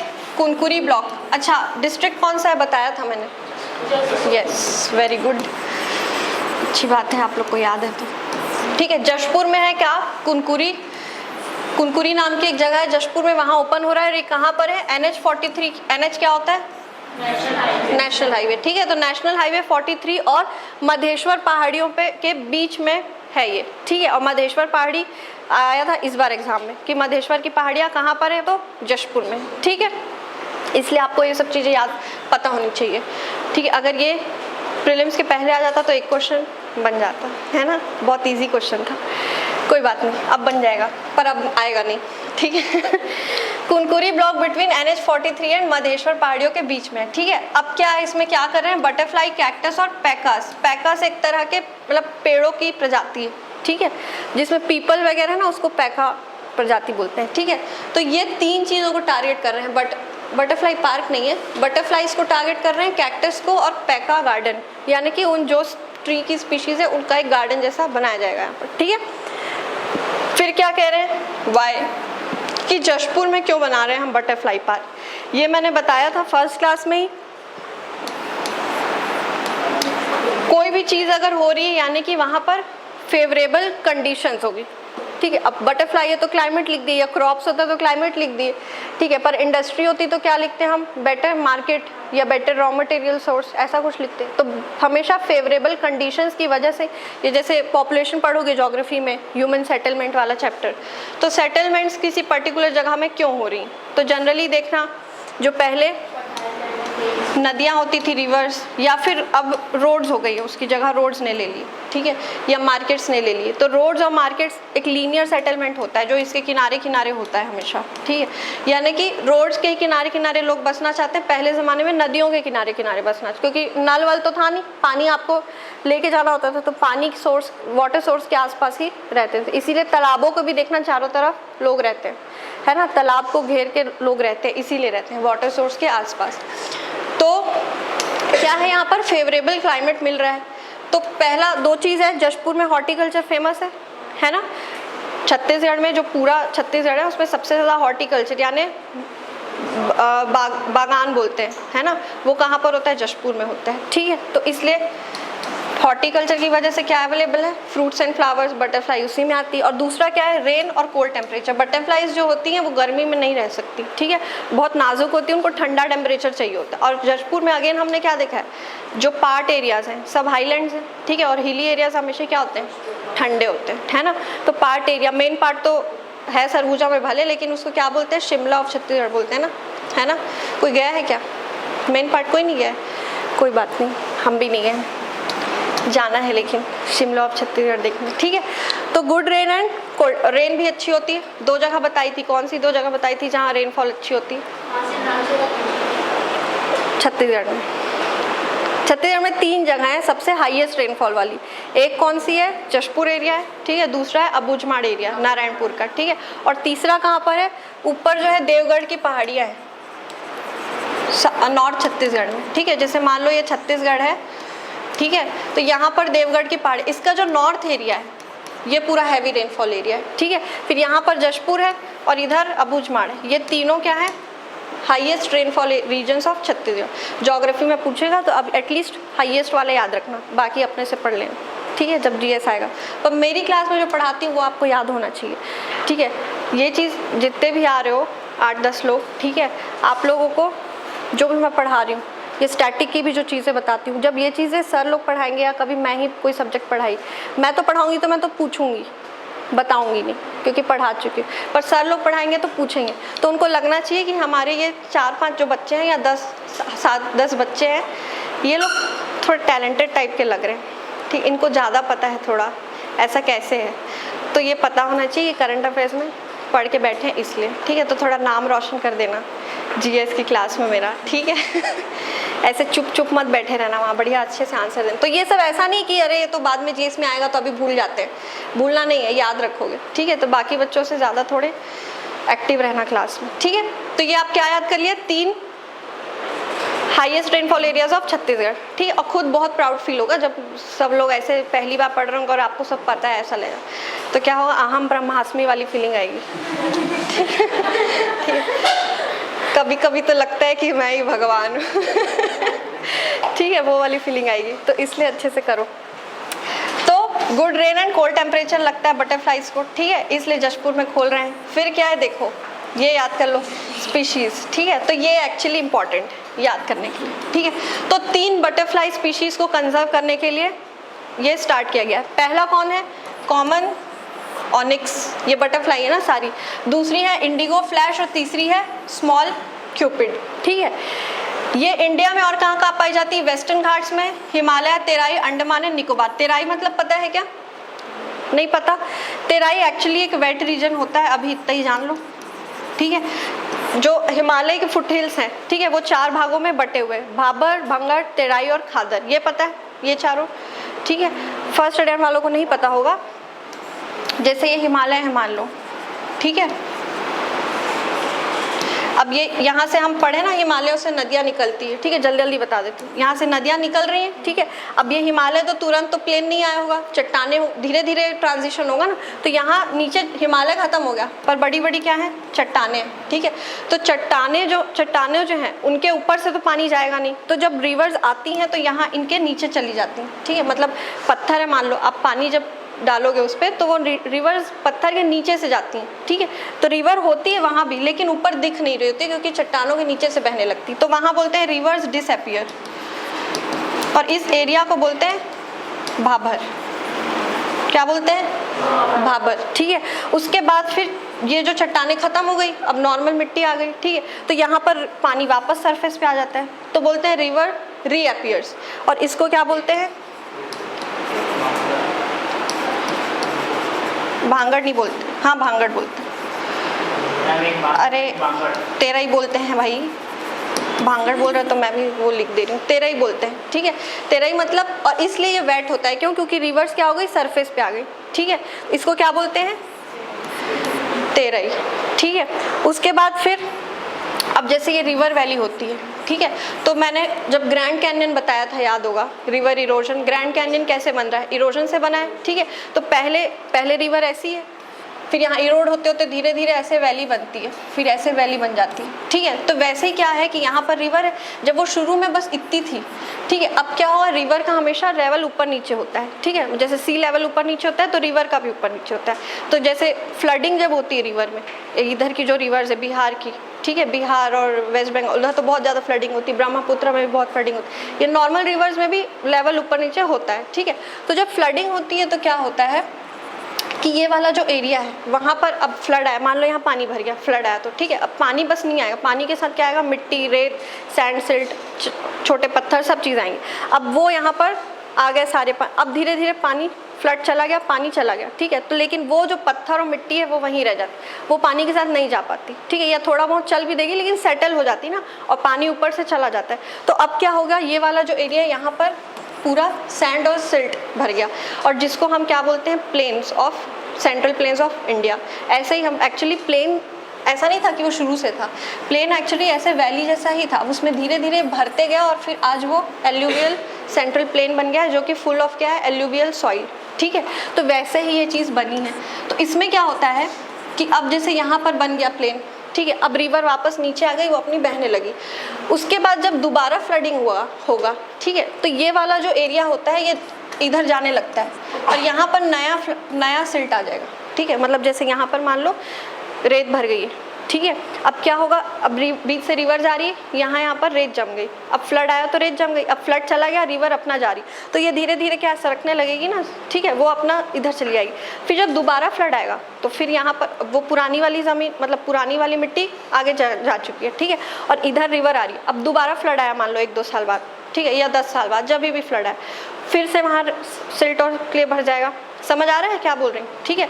तो क्या होगा, जो पुरानी वाली मिट्टी है, उपजाऊ मिट्टी, उसको हम क्या बोलते हैं, ओल्ड एल्यूवियम, ठीक है, और जो न्यू वाली होती है उसको क्या बोलते हैं, न्यू एल्यूवियम, ठीक है। तो जो ओल्ड वाली होती है उसको क्या बोलते हैं हम, भांगड़। किसको बोलते हैं, ओल्ड वाली को, यानी कि यहाँ पर जो होगी ये कहलाएगी भांगड़, और ये रिवर जा रही है वैली से, और ये वाला जो एरिया होगा इसको हम क्या कहेंगे, खादर, ठीक है। समझ में आया कॉन्सेप्ट। अब ये कॉन्सेप्ट को आधे घंटे तक पढ़ाएंगे, या मैं भी पढ़ाती तो बहुत डिटेल में पढ़ाऊंगी, अगर मतलब जो भी पढ़ाएगा वो तो डिटेल में पढ़ाएगा। मेरे को जीएस यहाँ पर मेन नहीं है, इसलिए मैं जल्दी पढ़ाई, पर समझ में आएगी नहीं।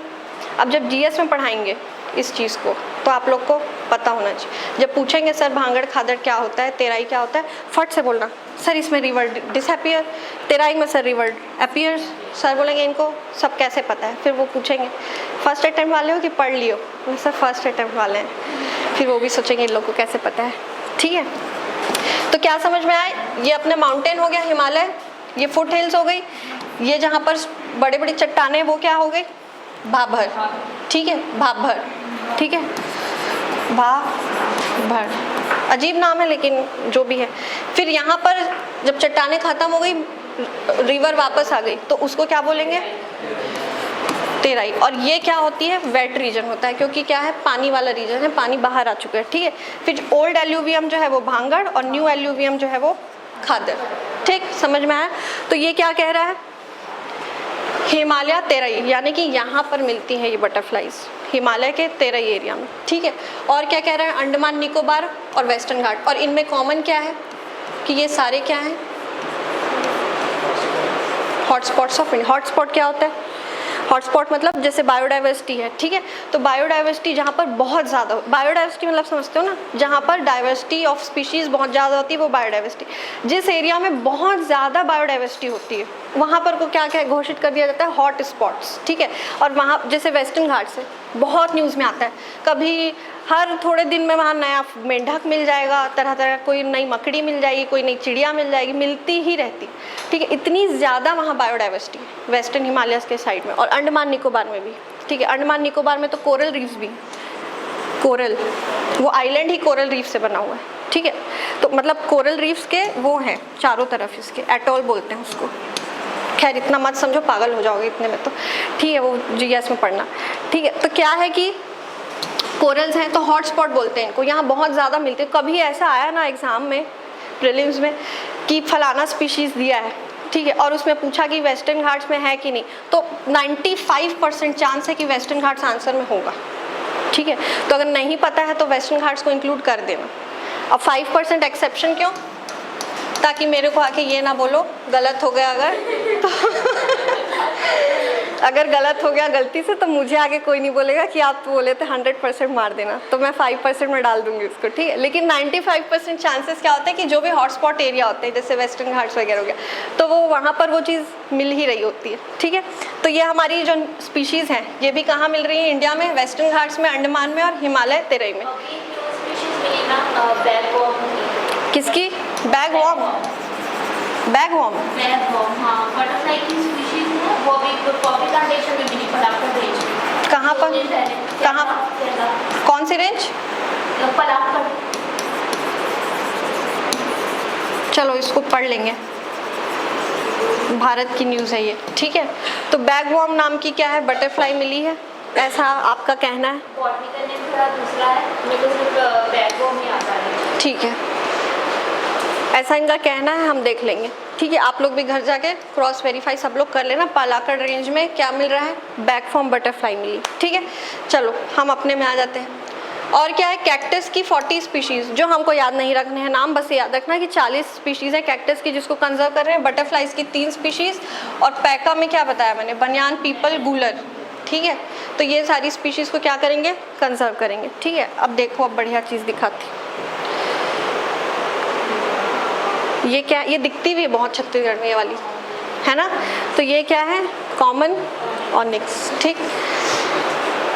देखो किसी का कॉपीराइट वो लगा हुआ है, कॉपीराइट नहीं है, मतलब हाँ, लो समथिंग, पता नहीं क्या नाम है, लोमिया समथिंग। ये क्या है, इंडिगो, इंडिगो यानी नीला कलर होता है, ठीक है। तो ये क्या हो गया हमारा, इंडिगो फ्लैश।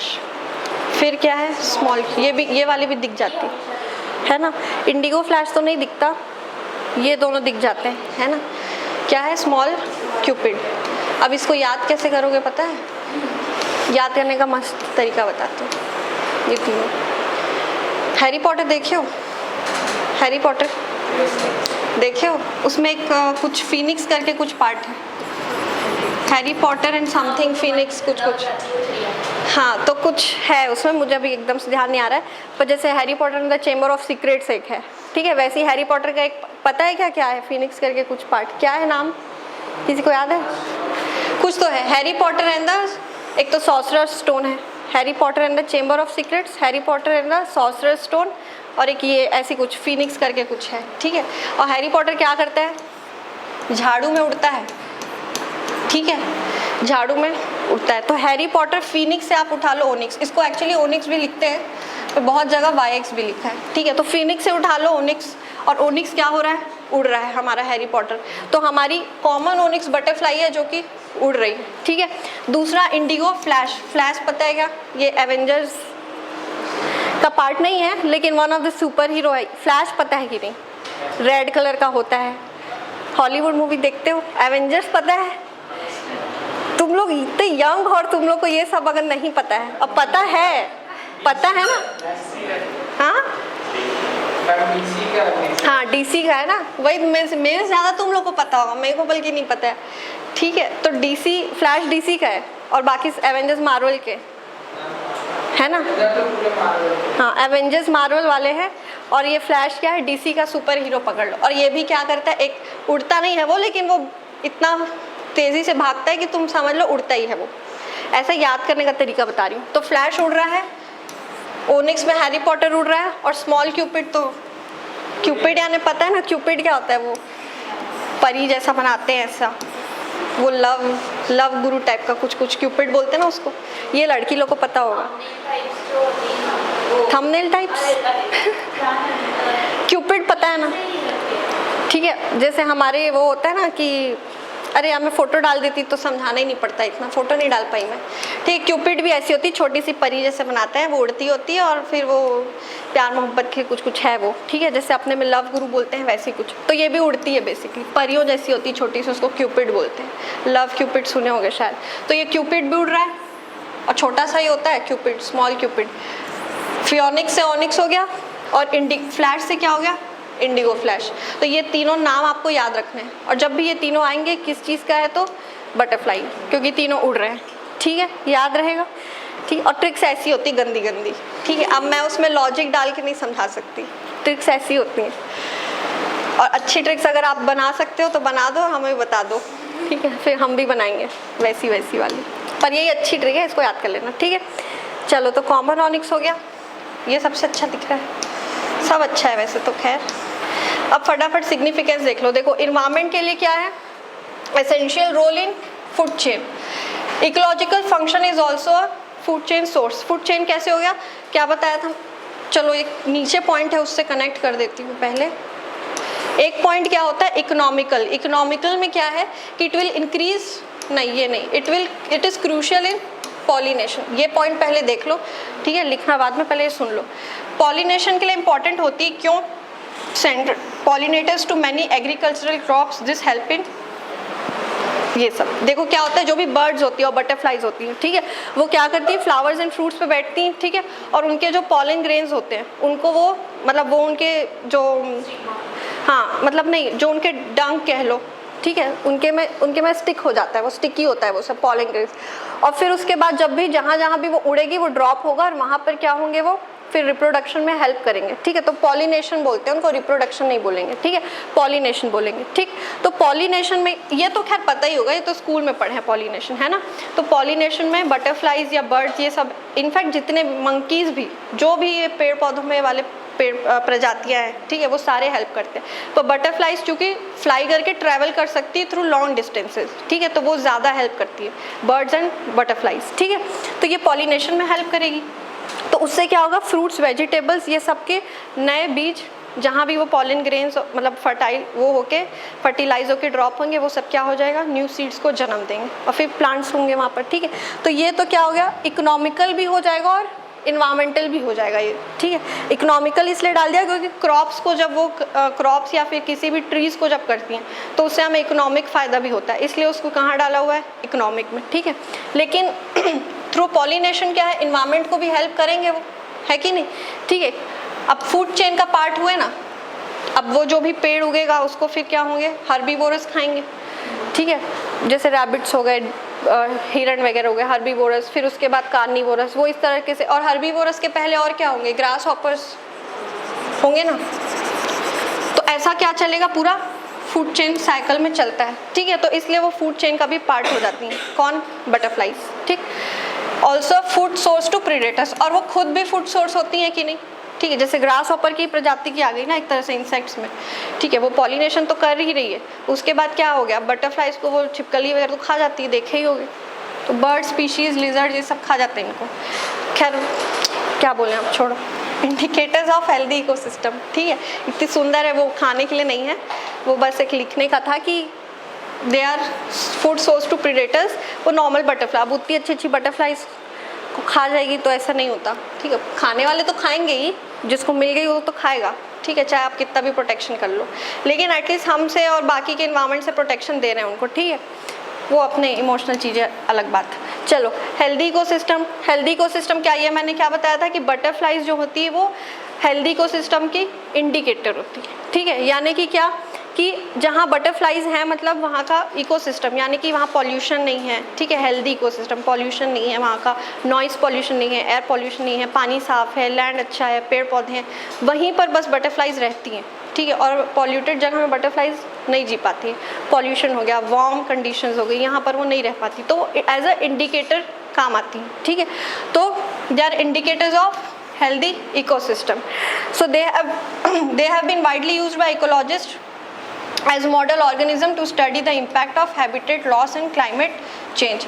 यानी कि जहाँ पर बटरफ्लाइज लुप्त होने लगती हैं तो फिर ये कहते हैं कि यहाँ पर उनका हैबिटेट लॉस हो रहा है और क्लाइमेट चेंज हो रहा है। हैबिटेट लॉस मतलब कि उनका जो भी नीश, पता है नीश, ये ecology and environment and ecology पढ़ेंगे तो मोस्ट प्रोबेबली मैं ही पढ़ाऊँगी, तो मैं बताऊँगी, ठीक है।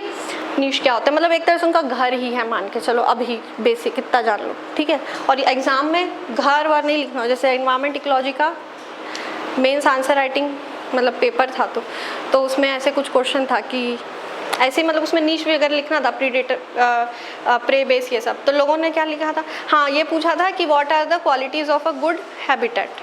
ये क्वेश्चन बहुत इजी क्वेश्चन है, गुड हैबिटेट की क्वालिटीज़ बताओ। लोग उसमें, तो वो आपसे ये नहीं पूछ रहा है कि आप क्वालिटी बता दो बस, ठीक है, वो तो बच्चा भी बता देगा, ठीक है। आपसे वो वर्ड्स पूछ रहा है कि आपको उस लेवल के वर्ड्स आते हैं, बन जाओगे ऑफिसर, तो ऐसे थोड़ी लिखोगे अच्छा घर, अच्छा रहना, अच्छा पानी, अच्छा कपड़ा, ऐसे नहीं लिखना है, ठीक है।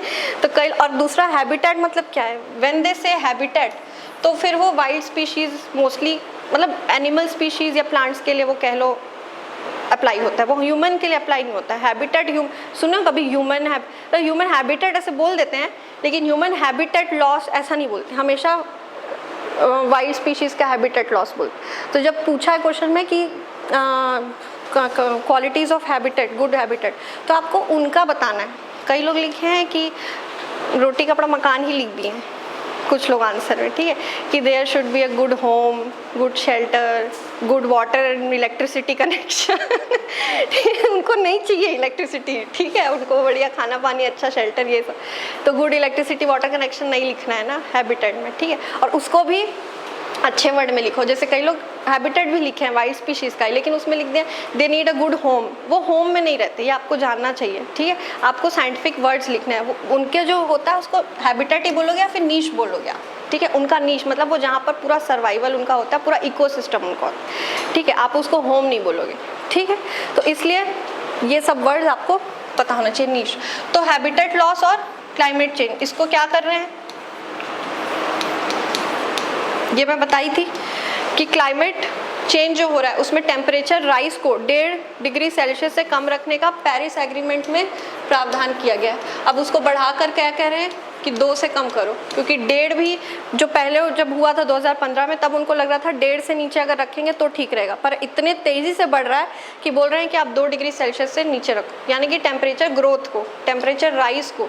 जैसे पहले जब हम लोग छोटे थे तो क्या था, 40-41 में ऐसे बाप रे गर्मी ऐसा हो जाता था कि कितनी गर्मी है।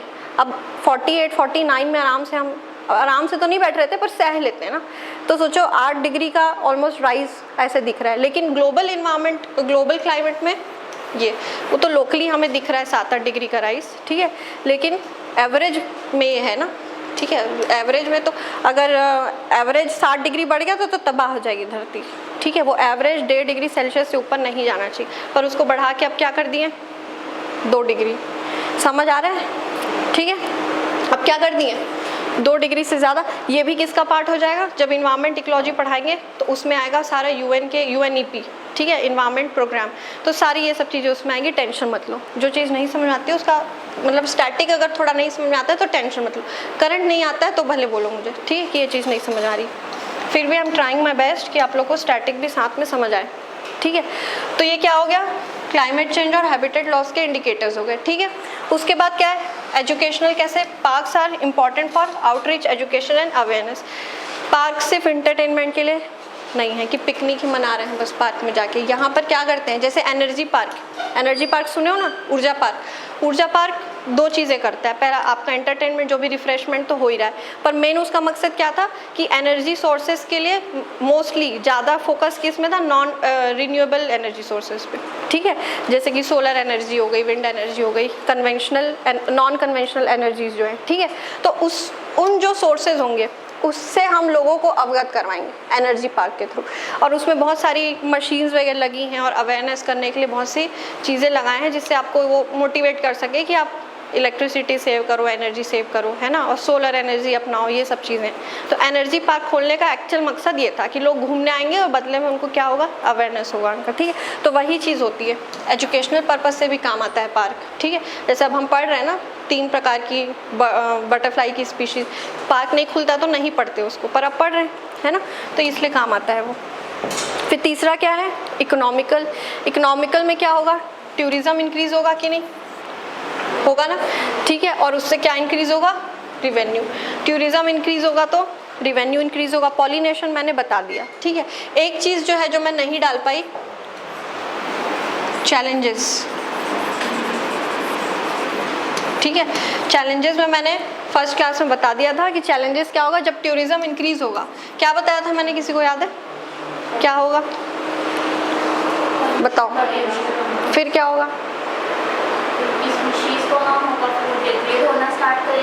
उसके लिए गवर्नमेंट क्या कर सकती है उस चैलेंजेस को ठीक करने के लिए, एक चीज़ बताई थी मैं, यस, वेरी गुड, ठीक है। इसमें चैलेंजेस क्या है कि पॉपुलेशन वहाँ पर धीरे धीरे क्या होगी, बढ़ेगी, लोग वहाँ जाएंगे, पॉल्यूशन इंक्रीज़ होगा, गार्बेज वो तो हमारी फितरत है इंसानों की, है ना, जहाँ जाते हैं वहाँ चिप्स के, लेस के पैकेट फेंक के आते हैं, तो वो सब चीज़ें होंगी वहाँ पर। और बटरफ्लाई से बहुत क्लियर लिखा हुआ है, एक बार एक शेर चीता जी जाएगा पर बटरफ्लाइज नहीं जी सकती उन चीज़ों के बीच में, ठीक है, तो वो सारी धीरे धीरे ख़त्म होने लगेंगी।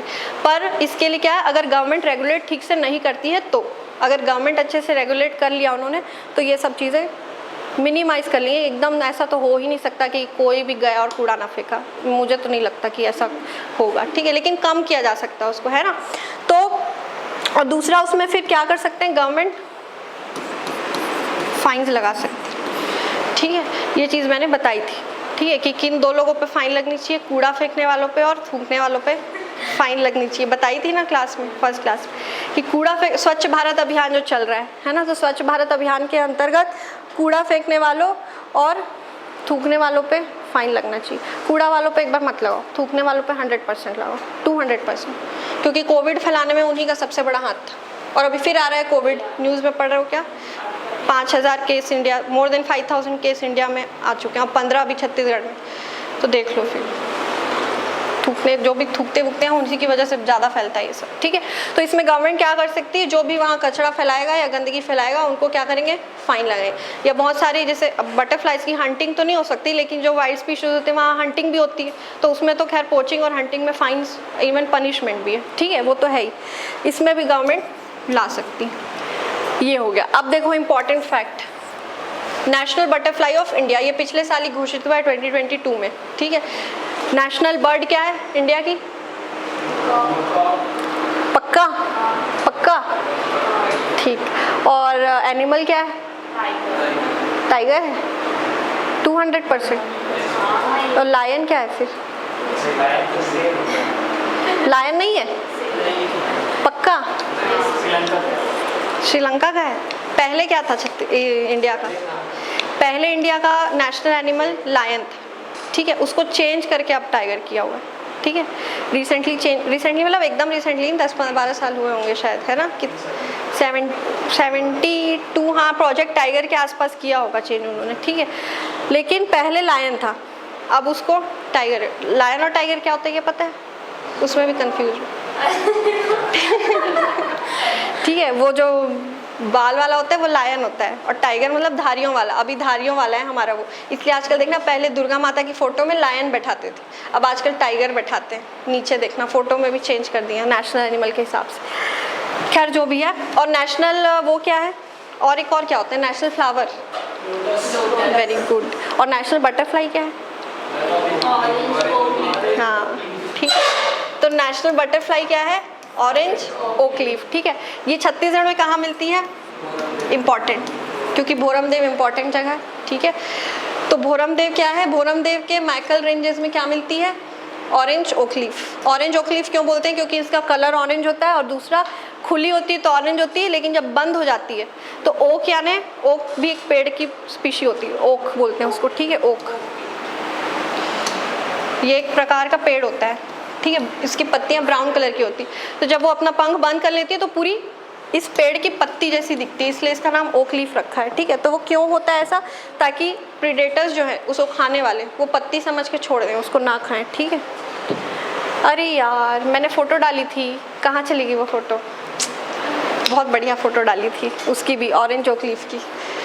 आई वॉज एक्साइटेड कि वो भी दिखा दूँगी, चलो नहीं है किस्मत में, वो उसको कनेक्ट करने में टाइम लगेगा। चलो बाद में नेक्स्ट क्लास में दिखा दूंगी। ऑरेंज ओक लीफ की 2 फोटो डाली थी, खुले पंख वाली और बंद पंख वाली, पता नहीं कैसे चलेगी, कोई बात नहीं। अच्छा, एक और इन्फॉर्मेशन जान लो इसके अलावा, बटरफ्लाई इसके अलावा बोले, चीफ जस्टिस ऑफ छत्तीसगढ़ बने नए कौन? ये आप पूछ रहे थे पिछली क्लास में, तो मैं इसलिए बता दे रही हूँ। ये कौन से नंबर के हैं? 15। और कहाँ से आए हैं? पहले कहाँ थे, मतलब पहले इलाहाबाद हाई कोर्ट के थे, ठीक है, और अब कहाँ के हो गए? छत्तीसगढ़, ठीक है, और 15वें नंबर के, ठीक है, ये याद कर लेना, रमेश सिंह। चलिए, comprehensive arrangement for fire protection करें इसको कि कल करना है? हो गया, खप गई कितने लोग कह रहे हैं कि अभी कर लें? सिर्फ 3 लोग, बाकी सब 4, और कल करने वाले कितने हैं? 5, और बाकी तीसरे नल वाले हैं जिसमें पानी नहीं आता। इसको कर लेते हैं फट से, ठीक है, फट से कर लेते हैं, उसके बाद फिर कल कर लेंगे, ठीक है। कंप्रिहेंसिव अरेंजमेंट फायर प्रोटेक्शन, बीच में अभी ऑस्ट्रेलिया फायर बहुत फेमस हुआ था कि नहीं, है ना? ऑस्ट्रेलिया फायर, बहुत सारी जगह में फायर्स होते हैं। क्यों हो रहा है? वही क्योंकि टेम्परेचर राइज हो रहा है, ठीक है। तो टेम्परेचर राइज की वजह से वुड जो है फायर की, ठीक है, ऑटम आते हैं, फॉल्स आते हैं, ठीक है, और ऑटम सीजन में क्या होता है? पतझड़ में झड़ जाती है पत्तियाँ, सूख जाते हैं पेड़, और फिर जब गर्मी आती है तो क्या होता है? फिर वो उसमें अपने आप ही धीरे धीरे आग लग जाती है। और बहुत सारे और भी रीज़न होते हैं फॉरेस्ट फायर। रुको सब्र करो, लिखे जा रहे हो, लिखे ठीक है, पहले सुन लो, ठीक है। तो फॉरेस्ट क्या होती है? पतझड़ के टाइम सूख जाते हैं, फिर उसमें या तो नेचुरल टेम्परेचर राइज की वजह से आग लग जाती है, या फिर लोग जाते हैं वही सिगरेट वगैरह छोड़ के आ जाते हैं या आग ताप के वहाँ छोड़ के आ जाते हैं, तो फॉरेस्ट फायर्स लग जाते हैं, ठीक है। तो बहुत सारे रीज़न है। नेचुरल रीज़न क्या है? टेम्परेचर राइज, ठीक है। तो इसलिए फॉरेस्ट फायर अब वर्ल्ड में तो बहुत ज़्यादा हो रहा है। ऑस्ट्रेलिया में अभी पिछले साल हुआ था बहुत भयंकर वाला फॉरेस्ट फायर, ठीक है। वहाँ के जो मार्सुपियल्स हैं, मार्सुपियल्स यानी क्या होता है? जैसे कैंगरू हो गया, ठीक है, और क्या हो गया, कोआला, ये सब सिर्फ ऑस्ट्रेलिया में मिलते हैं। मार्सुपियल्स मोस्टली सिर्फ ऑस्ट्रेलिया में मिलते हैं। अगर वहाँ से चले गए, मार्सुपियल्स मतलब जिनके जैसे कंगारू हो गई, ठीक है, हो गया, उस थैली होती है ना उनकी, उसमें रखते हैं वो लोग, हाँ, और भी जो भी भिन्न भिन्न प्रकार के रहते हैं वहाँ पर, ठीक है, बहुत प्रकार के मार्सुपियल्स, तो वो सिर्फ मोस्टली ऑस्ट्रेलिया में मिलते हैं। अगर वहाँ से वो ख़त्म हो गए तो फिर कभी वो दोबारा, और बहुत सारे मार्सुपियल्स ऑस्ट्रेलिया, अगर सारे ख़त्म हो गए तो फिर दोबारा कोई ऐसा उनको लाने में दिक्कत होगी, ठीक है। एक लायन तो है, वो तो हम ला नहीं पा रहे हैं, चीता को लाए थे, एक उसमें ख़त्म हो गई है ना, पर थैंकफुली एक के बच्चे हुए 4, ठीक है, वो जो भी है। तो क्या है कि मार्सुपियल्स की प्रजातियां वहाँ ख़त्म हो जाएगी, ठीक है, क्योंकि ऑस्ट्रेलिया अपने आप में एक पूरा कॉन्टिनेंट है, कंट्री के साथ साथ, ठीक। तो फॉरेस्ट फायर अगर ऐसी जगह, या अमेजोन फॉरेस्ट में भी बहुत होता है, और अमेजोन क्या है? द सबसे biggest evergreen forest of the world, ठीक है। हाँ जी, हाँ, फ्लोरिडा में भी, मतलब हर जगह वही बता रही हूँ कि फॉरेस्ट फायर बहुत ज़्यादा हो रहा है। फ्लोरिडा में भी हुआ था, ठीक है।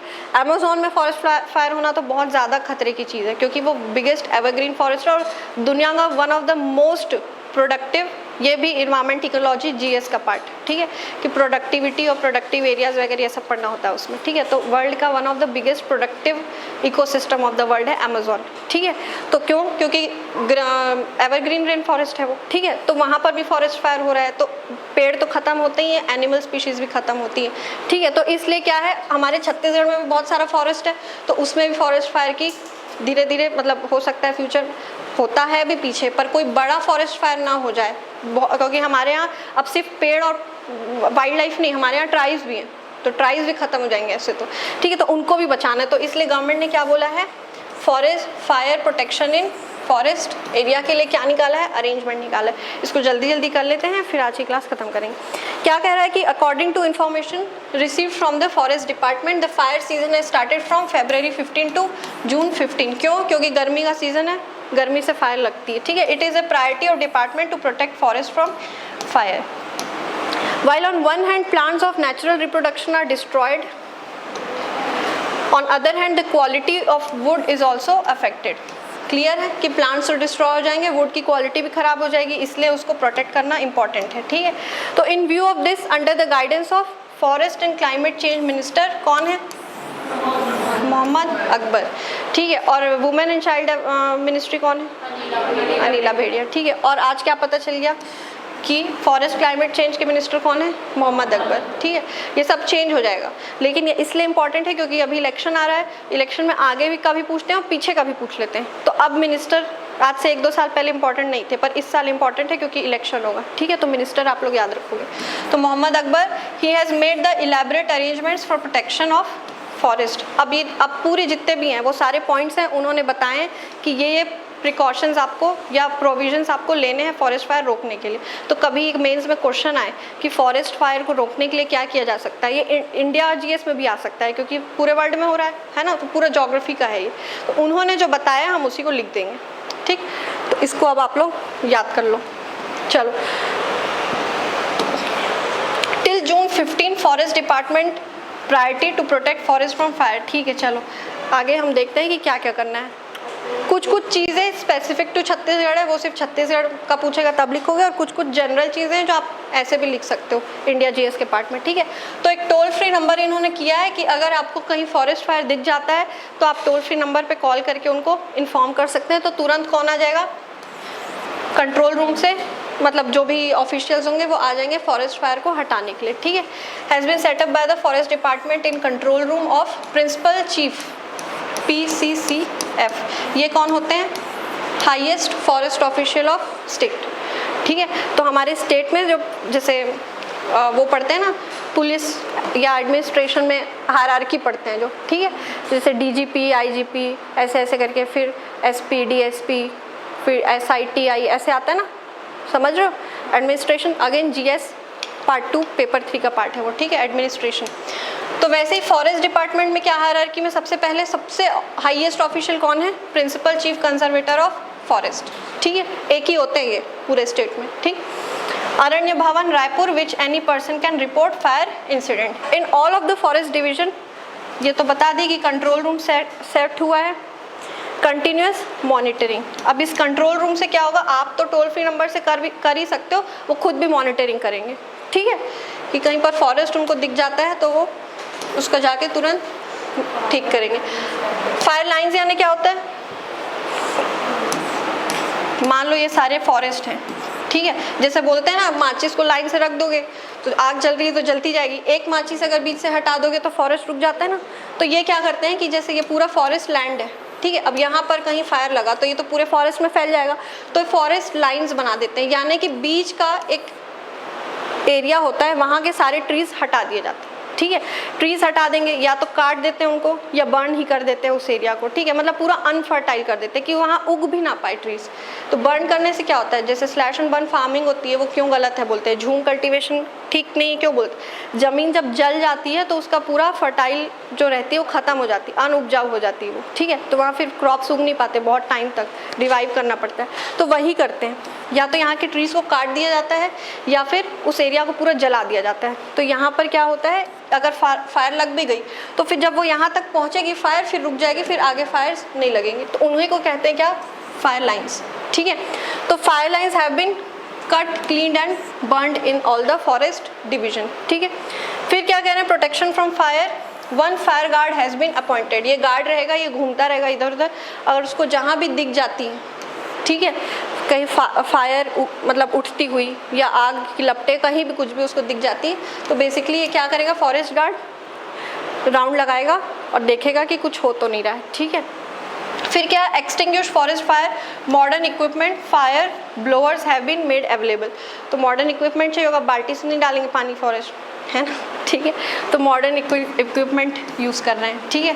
Fire alerts have been registered with the forest survey of India. और क्या दे रहे हैं, फायर अलर्ट्स, ठीक है, जैसे स्मोकिंग ही करते कई कई जगह होता है ना, धुआं उठता है तो अलार्म बजने लगता है, तो वहाँ भी कुछ, अब वहाँ तो ऐसा है नहीं कि अलार्म मतलब उस टाइप का कुछ मशीन लगा दे, गवर्नमेंट कर रही होगी कुछ अलर्ट करने के लिए वहाँ भी, है ना, यहाँ नहीं लगा है,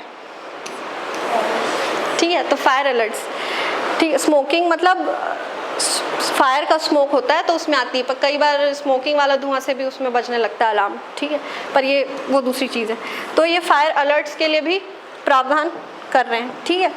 चलिए आगे देखें, GPS coordinates of fire incident sites are directly received through SMS। ये क्यों कर रहे हैं, अब फॉरेस्ट तो बहुत बड़ा है, ठीक है, अब वहाँ तो ऐसा नहीं है कि गांधी चौक से मुड़ के यहाँ पर वो भोजनालय के सामने बिलासपुर आईएएस अकेडमी वहाँ जाना, सेकंड फ्लोर, ठीक है, वहाँ तो जहाँ अगर फॉरेस्ट फायर लग गई तो आप उनको कैसे भेजोगे, ठीक है। तो GPS के लिए इसलिए क्या है, कोऑर्डिनेट्स, कि उन्हें एग्जैक्ट कोऑर्डिनेट्स बता दिया जाएगा कि यहाँ पर फॉरेस्ट फायर का इनिशिएशन दिख रहा है, तो आप इस कोऑर्डिनेट में जाइए और बुझाइए, ठीक है, क्योंकि वहाँ लैंडमार्क नहीं है कुछ, तो इसलिए क्या है, GPS कोऑर्डिनेट्स। या रात में लग जाती है तो फिर कैसे ढूंढोगे, है ना, तो GPS कोऑर्डिनेट ज़रूरी है।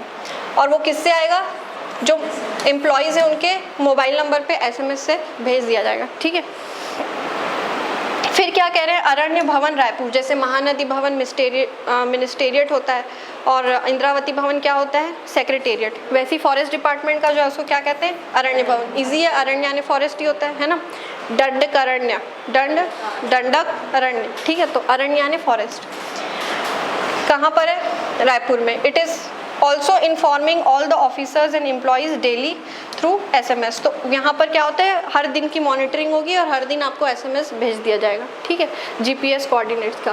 फिर वेरेवर फायर और smoke is visible the fire guards and security workers should promptly reach there and ensure the action on to extinguish the smouldering fire. यानी क्या होता है, यानी बस स्टार्ट ही हुई होती है वो, ठीक है, यानी कि बिल्कुल थोड़ा सा बिगनिंग ऑफ फायर होता है, या तो स्पार्क हो रहा होता है, जैसे थोड़ा थोड़ा ये हो रहा होता है ना, जलना स्टार्ट हुआ होता है, उसको स्मॉल्डरिंग फायर बोलते हैं, ठीक है।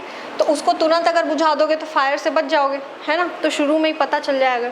और इसीलिए गार्ड्स को घुमाएंगे कि ये नहीं पूरा फायर हो गया फिर वो बता रहा है, शुरू में ही उसको दिख गया तो बता देगा, है ना। फिर forest management committee should be given active responsibility for forest protection. तो कमिटी रहेगी, कमिटी से काम अब हमको पता चल गया इतनी क्लासेस करके कि वही मॉनिटरिंग, फिर मीटिंग होगी यूनिफॉर्मिटी लाने के लिए, इम्प्लीमेंटेशन के लिए, ये सब के लिए क्या ज़रूरी है? कमिटी। तो कमिटी बना रहे हैं और फिर क्या कर रहे हैं? Wide publicity for protection among the general public and क्या कह रहा है? Public awareness. ठीक है, important role in fire safety. कि मान लो ट्राइब्स ही जा रहे हैं या आप ही जा रहे हो, ठीक है, तो हमको आग जैसा दिख रहा है पर हम उसको इग्नोर करके निकल गए कि होगा कुछ, या छोटी सी आग ही तो है छोड़ो, तो हमें वही अवेयर करने के लिए ये पब्लिसिटी कर रहे हैं कि एक छोटी सी आग, या फिर आप सिगरेट छोड़ के ना जाओ, इस टाइप की चीज़ें आप ना करो कि आपको लगता है छोटा सा सिगरेट ही तो है या छोटी सी चिंगारी ही तो है, बट वो पूरा आग पकड़ लेती है ना। तो इसलिए क्या कर रहे हैं? पब्लिसिटी और अवेयरनेस। ठीक है, if certain cases it is found that forest areas were intentionally set on fire, ये होता है। ठीक है, कई लोग ऐसी मस्ती में आग लगा के आ जाते हैं। ठीक है, for the purpose of hunting, कई बार हंटिंग के लिए भी करते हैं कि जब फॉरेस्ट फायर हो जाएगा तो बहुत सारे स्पीशीज जो मर जाएंगे फिर वो उसको उठा के ले जाते हैं। ठीक है, then after finding out the culprit due legal action should be taken. Clear है? ठीक है, अगर मिल गया आप, मतलब जो भी कर रहा होगा आपने, ठीक है, जो भी कर रहा होगा वो उसके अगेंस्ट क्या होगा? Legal action. ठीक है, and the case should be presented in the court. फिर क्या कह रहा है? तेंदुपत्ता कलेक्शन सीजन 2023 में action should be taken under the, देखो क्या लिखा है, terms of buyers agreement in case of fire incidents in फाडोस forest area during branch pruning, यानी होता है तोड़ना। ठीक है, प्रूनिंग करना मतलब तोड़ना। तेंदुपत्ता collection, every effort should be made to keep the number of fire incident. ठीक है, तो ये क्या कह रहा है कि जो तेंदुपत्ता कलेक्ट करने जाते हैं, अब तेंदुपत्ता कलेक्ट करने जाते हैं तो तेंदुपत्ते से क्या बनता है? बीड़ी। तेंदुपत्ता तोड़ा, बीड़ी बनाया, पिया, वहीं फेंक के चले गए। ठीक है, तो आपको गवर्नमेंट दे रही है MSP और आप फॉरेस्ट फायर क्रिएट कर रहे हो, तो ये सब नहीं चलेगा। ठीक है, तो क्लियर उनके लिए अलग से बोला है गवर्नमेंट ने कि तेंदुपत्ता कलेक्शन के टाइम पे, प्रूनिंग यानी तोड़ने के टाइम पे अगर आप किसी भी प्रकार का फायर इंसिडेंट को अंजाम देते हैं गलती से भी, तो फिर आपके अगेंस्ट भी एक्शन होगा। ठीक है, तो यही चीज़ गवर्नमेंट कह रही है। फिर ख़त्म, फिर every effort should be made to keep the number of fire incident in the area to a minimum. ठीक है, ये इंपॉर्टेंट है, इसके पॉइंट्स ये आप याद करना कि फॉरेस्ट फायर रोकने के लिए हम क्या करेंगे। और अच्छे से जब कभी इंडिया GS में पढ़ोगे तो और अच्छे से उसको पढ़ लेना, तो याद हो जाएगा। ठीक है, वैसे तो और है न्यूज़, लेकिन उसको हम लोग कल कर लेंगे। है क्या और? वो भी एग्रीकल्चर वाला ही है अगला न्यूज़, 2 और न्यूज़ बची हैं, वो कल कर लेंगे। ठीक है, चलो ठीक है, आज के लिए बस इतना ही। और कल क्या करके आओगे? सारी PDFs पढ़ के आओगे। कितने बैठे? 1 2 3 4 5 12 लोग हैं, तो कम से कम आप लोग तो आओगे कल। ठीक है, और पकड़ के लाना अपने फ्रेंड लोग को कल की क्लास में। कल की क्लास में क्या होगा? मज़ा आएगा। ठीक, टेस्ट नहीं होगा। कौन बोल रहा है टेस्ट होगा? टेस्ट होगा, तुम्हारा अलग से लेंगे। टेस्ट तो नहीं होगा, लेकिन वो पढ़ के आना बस। ठीक है, तो चलिए फिर, थैंक यू। 12:30